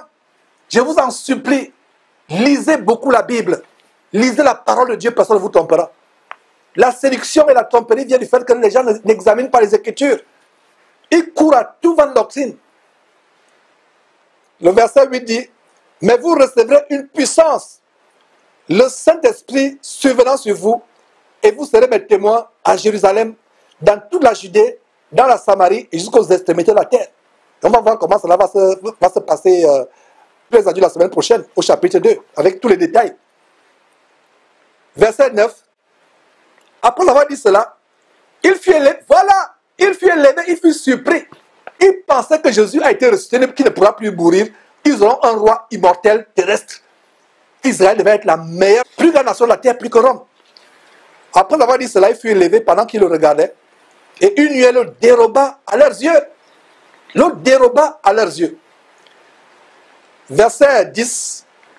Et comme ils avaient les regards fixés vers le ciel, pendant qu'ils s'en allaient, voici 2 hommes vêtus de blanc leur apparurent et dirent, hommes galiléens, pourquoi vous arrêtez-vous à regarder le ciel? Ils étaient stupéfaits. Ils regardaient fixement le ciel en disant, mais le Seigneur Jésus avec qui on parlait, on attendait notre roi. Où est-il? Il est ressuscité des morts. On pensait qu'il devait vivre avec nous sur terre éternellement. Où est-il? Pourtant, le Seigneur Jésus leur avait enseigné ces choses. Il leur avait enseigné ces choses. Et comme ils avaient les regards fixés vers le ciel, pendant qu'ils s'en allaient, voici deux hommes vêtus de blanc leur apparurent. J'imagine des anges de Dieu. Et leur dire, verset 11, hommes galiléens, pourquoi vous arrêtez-vous à regarder au ciel? Ce Jésus qui a été enlevé au ciel du milieu de vous, viendra de la même manière que vous l'avez vu allant au ciel. Je parlais d'une doctrine de démons qui sévit, qui vous dit Jésus, des gens qui disent qu'ils connaissent la date exacte du retour de Jésus et de la fin du monde. Il y a une doctrine, notre doctrine, la doctrine du retour invisible et silencieux et secret de Jésus. On a fait des émissions là-dessus, popularisées par les films tels que Left Behind, qui signifie en français le jour d'après, par des pasteurs francs-maçons satanistes qui ont popularisé cette doctrine diabolique. Regardez comment le film le jour d'après, il y a une série de romans, et l'un des romans, le jour d'après, Left Behind, a fait l'objet d'un film. La thèse du retour invisible de Jésus secret, c'est une doctrine diabolique. Vous n'aurez pas ce jour-là à ouvrir la télévision, aller sur Internet et voir un posting sur WhatsApp ou sur YouTube ou sur Facebook que Jésus vient d'arriver. Non. Les anges disent quoi? Ce Jésus qui a été enlevé au ciel du milieu de vous viendra de la même manière. Et regardez comment la parole de Dieu dit que tout homme le verra. Tout œil verra. Même les aveugles sauront que Jésus est venu. Tout œil verra. La Bible dit tout œil. On verra le Fils de Dieu venir dans les nuages, dans les nuées. Tout homme. Donc la doctrine diabolique de l'enlèvement secret de l'Église, Jésus vient secrètement et l'Église est enlevée secrètement. On voit les gens disparaître un à un. Vous voyez ma veste par exemple. Si j'ai la grâce d'être enlevé, on voit seulement, on ne voit plus le visage, on ne voit plus les mains, on ne voit plus la Bible, on voit seulement la veste posée, ma chemise posée sur le dossier. Cessez de regarder la télévision. Et vous saturez, contaminez l'intelligence avec ces films abominables. Le diable est en train de mettre dans l'intelligence des chrétiens le concept diabolique, satanique, du retour silencieux, mystérieux, secret, invisible de Jésus-Christ. Et la notion de l'enlèvement mystique, invisible, silencieuse, discrète, secrète de l'Église. Cela est faux, ce n'est pas la vérité. Et voilà comment le livre de Actes commence à recadrer les choses. Nous ne sommes qu'au début, ce n'est que l'introduction aujourd'hui. On va voir d'immenses révélations dans le livre de Actes. Vous serez reconnaissant à Dieu pour ces émissions parce que vous allez découvrir de grandes choses. La gloire pas à Georges, pas à Jésus-Christ TV. La gloire à Dieu et à Dieu seul et à Jésus-Christ. Pourquoi vous le regardez aller au ciel? Il viendra de la même manière. Tout le monde le verra. Tout le monde le verra. Verset 13. Quand ils furent arrivés, ils montaient dans la chambre haute où ils se tenaient d'ordinaire. C'était Pierre, Jean 2, Jacques 3, André 4, Philippe 5, Thomas 6, Barthélemy. Nous sommes au verset 12, mes frères et sœurs. Ils retournèrent à Jérusalem. Ils ont obéi promptement. Ils ont obéi. Ils retournèrent à Jérusalem, de la montagne appelée les Oliviers, qui est près de Jérusalem, à la distance d'un chemin de sabbat. Voilà le verset. Et maintenant le verset 13, là où j'ai commencé à lire. Quand ils furent arrivés, ils montaient dans la chambre haute, une chambre de prière. Ils se tenaient d'ordinaire. Regardez, d'ordinaire. Donc après la résurrection de Jésus, ils étaient là ensemble, ils priaient. Ils disaient, où est le Seigneur? Ils se consolaient. Malgré la peur qu'ils avaient dans le cœur, ils se consolaient les uns les autres. Au verset 13, quand ils furent arrivés, là où Jésus leur a dit de retourner, ils montaient dans la chambre haute où ils se tenaient d'ordinaire. C'était Pierre 1, Jean 2, Jacques 3, André 4, Philippe 5, Thomas 6, Barthélemy 7, Matthieu 8, Jacques 9, Jacques fils d'Alphée 9, Simon le Zélote 10 et Jude, fils de Jacques, 11. Donc voilà 11 sans Judas Iscariote. Ils étaient 12 au départ, moins Judas Iscariote, 11. Regarde le verset 14. Tous d'un commun accord persévéraient dans la prière avec les femmes et Marie, mère de Jésus. Soulignez Marie, mère de Jésus. Mes frères et sœurs, ceux qui sont fidèles sur Jésus qui TV peuvent interpréter mon sourire. On a fait une grande émission il y a quelques jours, un documentaire qui mettait à nu la reine du ciel, cette déesse diabolique que les gens vénèrent aujourd'hui, qui a plusieurs noms selon les régions, selon les civilisations. Isis, Samiramis, Astarté, la reine du ciel, Notre-Dame, Mami Wata, Shekinah, etc.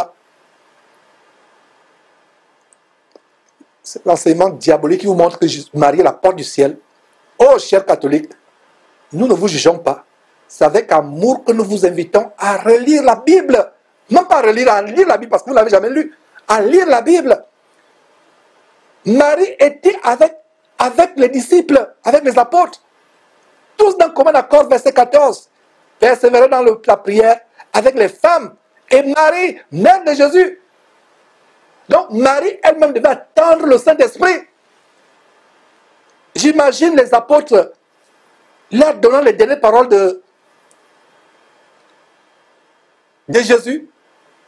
J'imagine Marie, mère de Jésus, curieuse par rapport à ce que son fils a dit à ses 11 apôtres. Et si ces 11 apôtres avaient le discernement, il devait lui dire, femme, ton fils, tu ne le connais, ton fils n'est plus selon la chair. Oublie ce fils que tu as eu selon la chair. Il est autre actuellement, et il est monté au ciel. Voilà le verset qui montre que, on vient de lire le verset qui montre que Jésus est monté au ciel. Verset 10 et 11. Mais voilà Marie au ciel, non. Oh Seigneur, pendant les années, j'ai fêté l'Assomption pensant que Marie était montée au ciel. Je n'avais jamais lu ce verset qui disait qu'après la résurrection, alors que Jésus est monté au ciel, Marie se réunissait avec les disciples, les apôtres, dans la chambre haute, attendant elle aussi le Saint-Esprit. Dans quelle Bible est-il écrit que Marie est montée au ciel? Je n'avais jamais lu ce verset. Si j'avais lu ce verset, 13, qui dit que Marie, mère de Jésus, se rassemblait avec d'autres femmes, avec les apôtres de Jésus, j'aurais abandonné la mariologie plus tard dans laquelle je me suis vautré pendant des années. J'aurais abandonné la mariologie pendant des années. Je n'aurais jamais été mariologue dans ma vie. On avait des statues de Marie dans la maison. On s'agenouillait devant Marie. On était devenus des maristes ou des mariologues ou des mariens. Marie n'a jamais eu de disciple dans la Bible. Marie était une sainte femme. Une sainte femme, une femme sainte, vertueuse. Elle attendait le retour de Jésus-Christ comme les autres. Elle attendait comment le Saint-Esprit devait être donné dans quelques jours. Regardez mes frères et sœurs.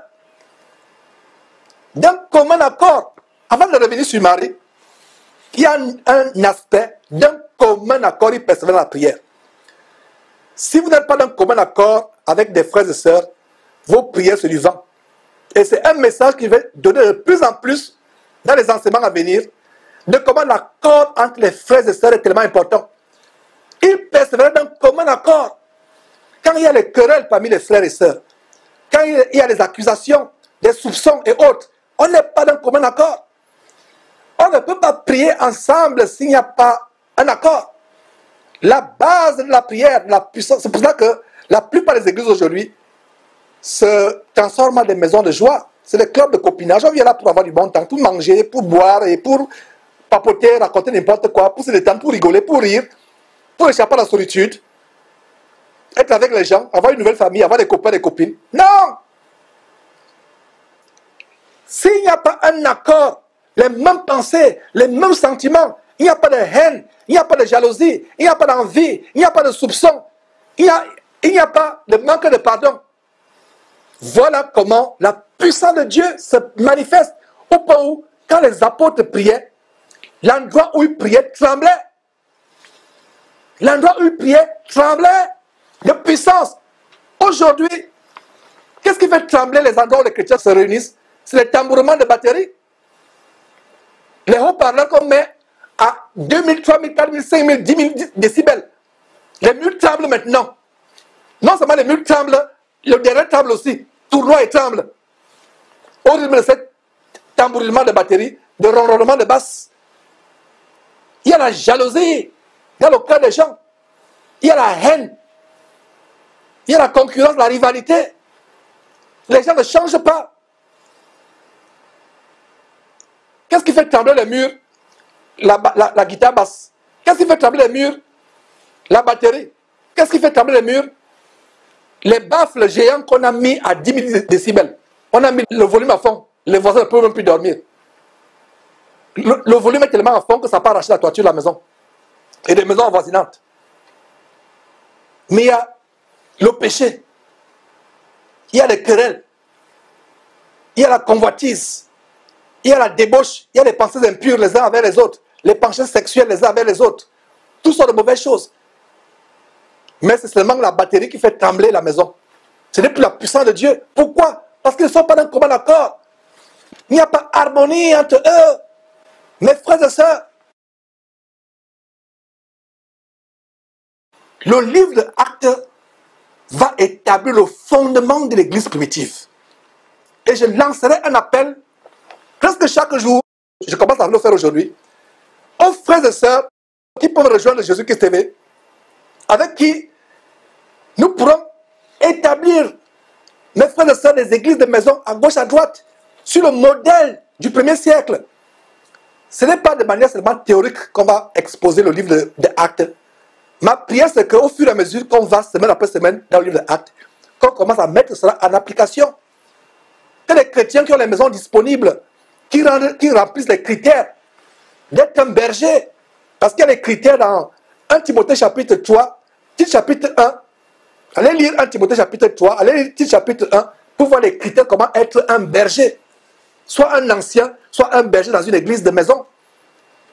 Donc ma prière, c'est qu'il y a des gens qui nous contactent, qui ont des maisons disponibles, comme le frère Francis Yetendi en République centrafricaine. Par la grâce de Dieu, je passerai l'annonce dans quelques heures ou demain ou après-demain. Il s'est approché de moi. Sa maison est ouverte pour les chrétiens du côté de Centrafrique. Il ne sait pas si c'est à Bangui ou dans une autre ville. Et nous allons causer, et si ce frère lui-même il reconnaît qu'il remplit les conditions bibliques de 1 Timothée chapitre 3 ou de Tite chapitre 1, c'est ainsi que nous pourrons recommander les gens là-bas. Il y a des chrétiens aujourd'hui qui se retrouvent seuls. Ils n'ont pas de gens avec qui communier, que ce soit en France, que ce soit au Cameroun, un peu partout. Ma prière, c'est que ce livre Actes nous amène à établir les églises de maison. Ville après ville, village après village. Ce ne sera pas seulement la théorie, ce sera la pratique. Parce que la Bible, le Saint-Esprit nous recommande dans le livre de Jacques. Ne soyez pas des auditeurs oublieux. Vous venez chaque jour écouter la parole de Dieu. Ça entre d'une oreille, ça sort de l'autre. On ne met pas en pratique. La parole de Dieu est faite pour être mise en pratique. Ma prière, c'est que nous commencions d'abord individuellement, chacun pour sa part, à mettre le livre de ces enseignements en pratique. Et collectivement, regardez, ils étaient dans un commun accord. Verset 14. Ils persévéraient dans la prière. Avant, persévérer dans la prière, il y a quoi? Commun accord. Et il y a des frères et sœurs qui ne voient pas l'ordre des choses. Avant de persévérer dans la prière, il y avait quoi? Il y avait un commun accord. Vous n'êtes pas dans un commun accord et vous persévérez dans la prière matin, midi, soir. Vos prières montent aux yeux de Dieu comme une cymbale qui retendit. Il ne vous écoute même pas. Ça ne monte même pas aux oreilles de Dieu. C'est comme une cymbale qui retendit. C'est comme une cloche qui sonne à longueur de journée. Dieu n'écoute pas vos prières. Regardez l'ordre ici. Un commun accord. C'est la même chose avec l'homme et la femme. Le mari et son épouse chrétien. Si vous n'êtes pas en accord, il y aura toujours des obstacles à vos prières. Dans une église, si les frères et sœurs ne sont pas en harmonie, dans l'amour, dans les mêmes pensées, les pensées d'amour, de pardon, il n'y a pas de puissance dans cette église-là. C'est une église à fermer. Et pour ma part, je pense qu'une église où il n'y a pas l'harmonie entre les frères et sœurs, une église où il n'y a pas le pardon entre les frères et sœurs, oublier les torts que les uns et les autres se sont fait par le passé, une église où les gens passent le temps à rappeler le passé, oh tu m'as fait ceci, tu m'as fait cela, je pense que c'est une église à fermer.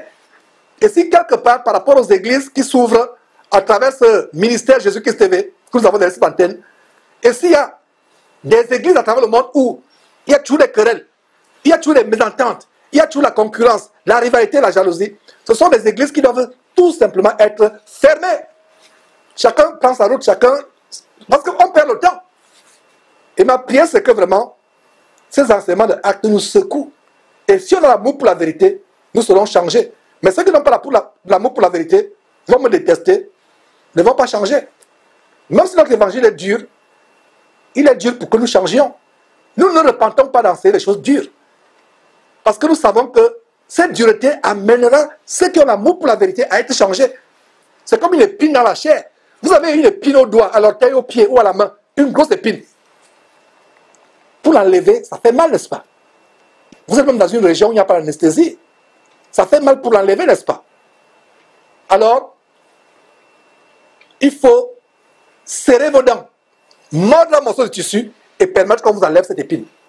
Parce que si on n'enlève pas, cette épine va faire de la gangrène.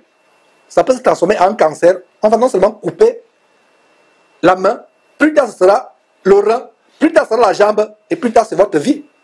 Mais si vous mordez un morceau de tissu très fort et vous serrez les dents et vous permettez qu'un frère vous arrache cette épine, dès que l'épine est partie, il y a le soulagement, ça guérit et vous oubliez la douleur, n'est-ce pas? C'est le même qu'avec cet évangile. Il est dur. J'avoue, moi je sais qu'il est dur. Je suis conscient qu'il est dur.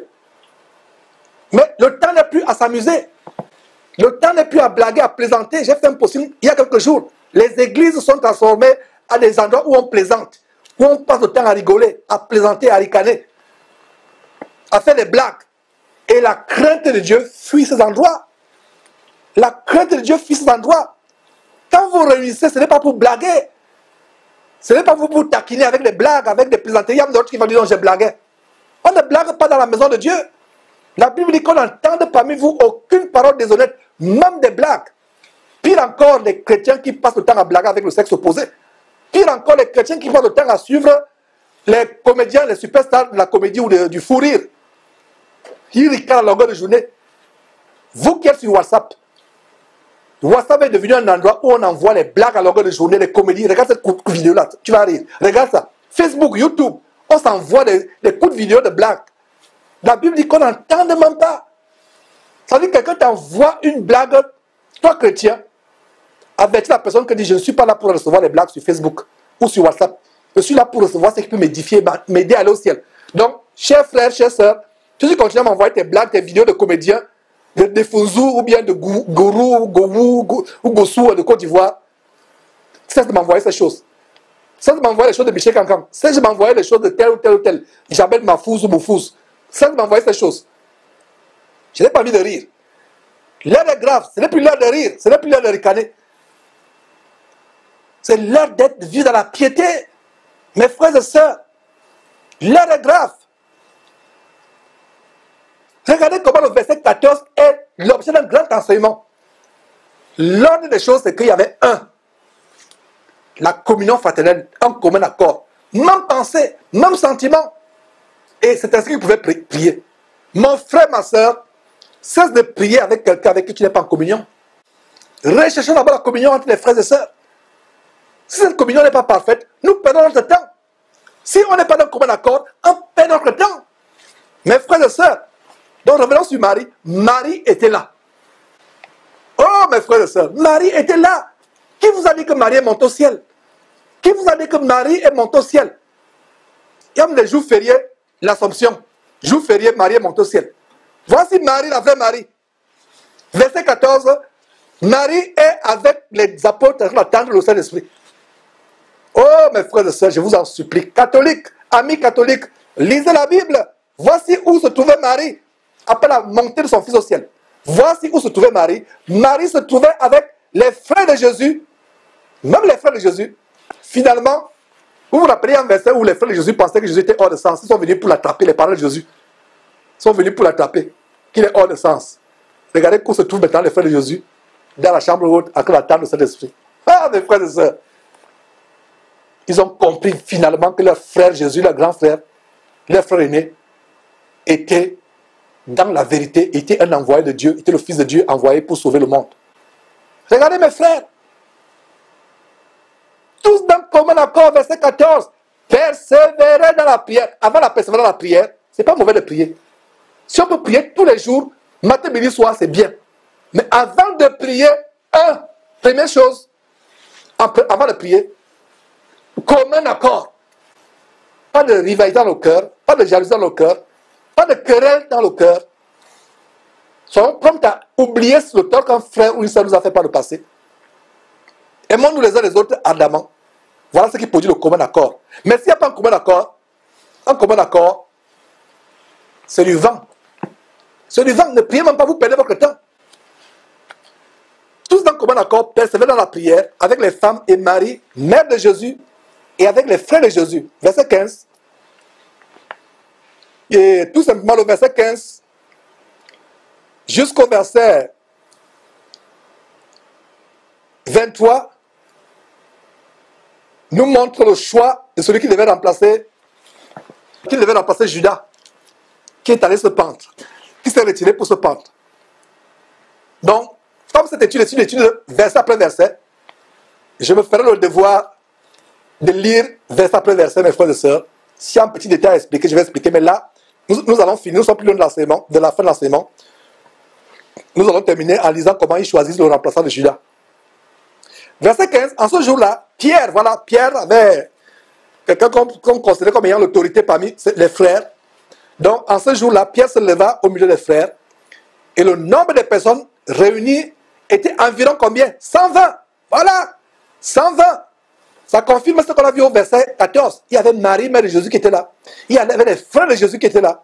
Il y avait les apôtres qui étaient là. Et donc les disciples. C'est pour ça que le verset 15 dit, en ce jour-là, donc quelques jours avant la Pentecôte, où il devait recevoir le Saint-Esprit, en ce jour-là, Pierre, et je rappelle en passant qu'ils ont reçu le Saint-Esprit 10 jours après la montée de Jésus au ciel. Donc 50 jours après la résurrection de Jésus-Christ. Donc qu'est-ce qui se passe? Je reprends. Jésus est ressuscité. Pendant 40 jours, il apparaît aux disciples pendant 40 jours. Et au chapitre 1 de Actes, il leur dit que dans peu de jours, ils recevront le Saint-Esprit.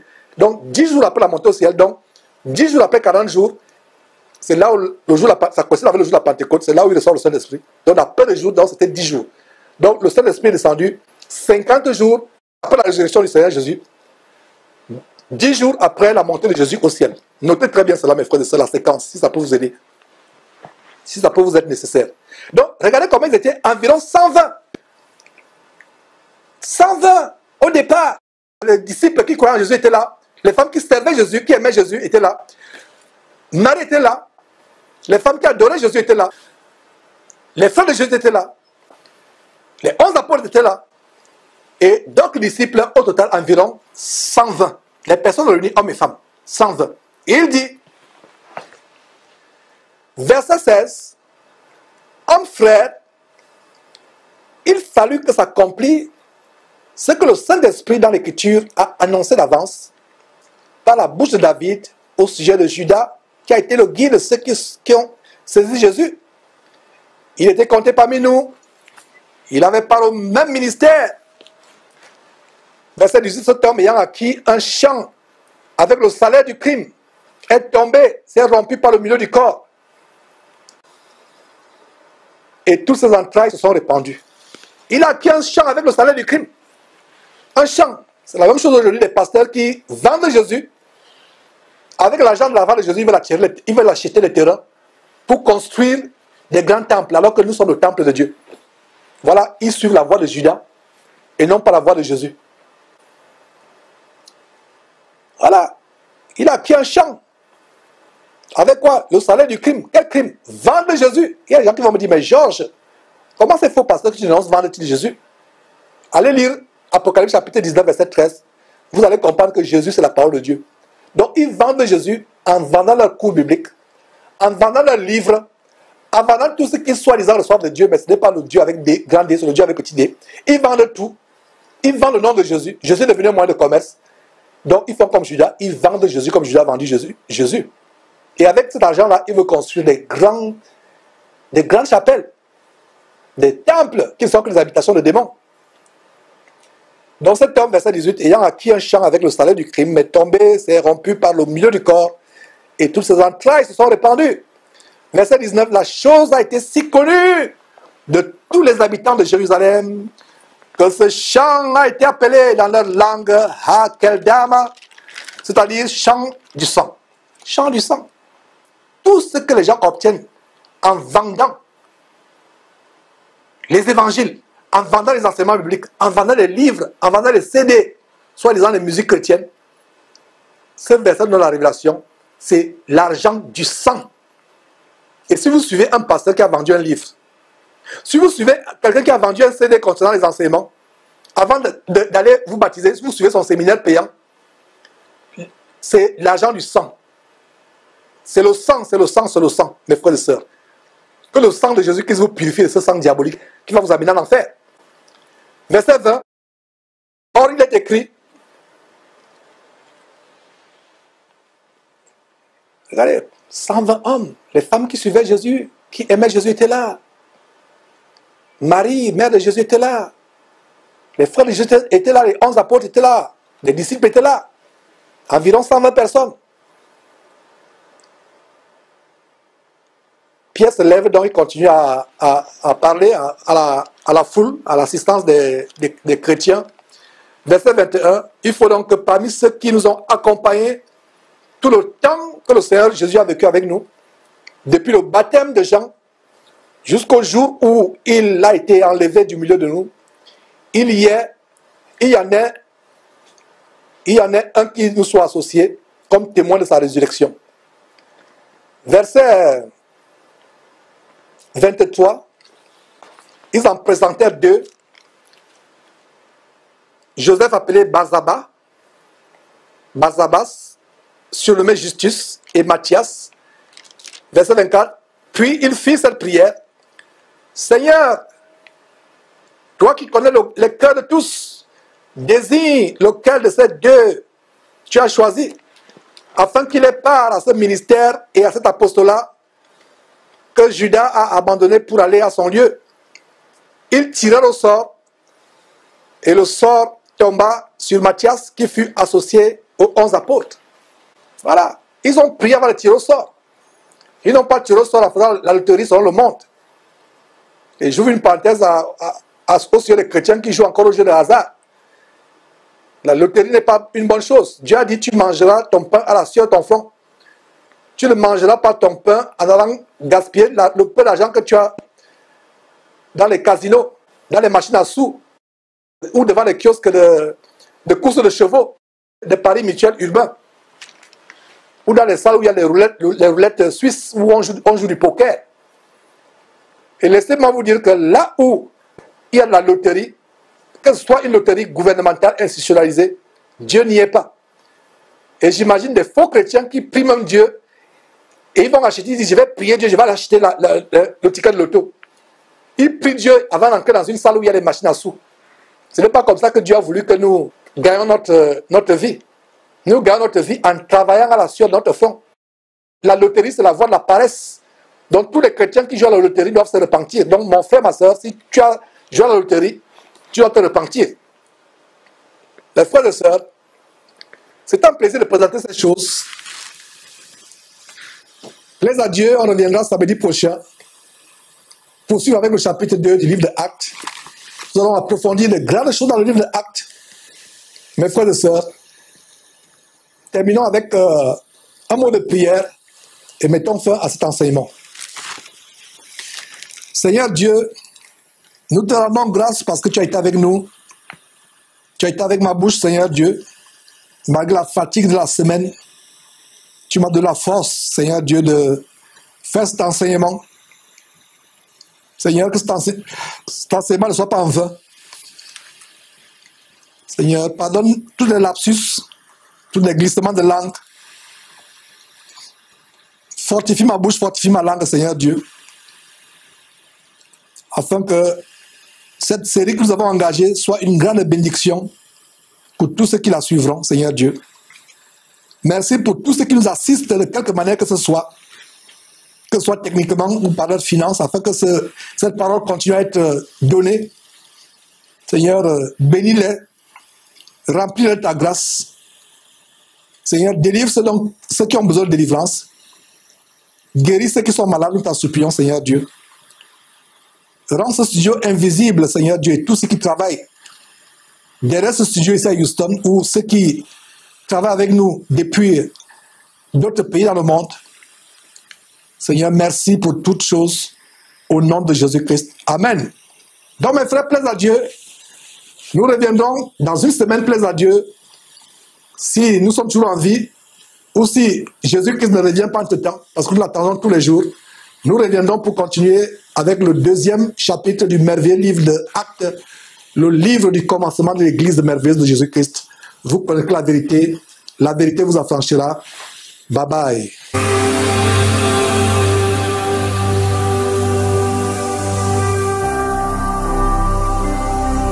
Jésus-Christ TV, vous connaîtrez la vérité et la vérité vous affranchira.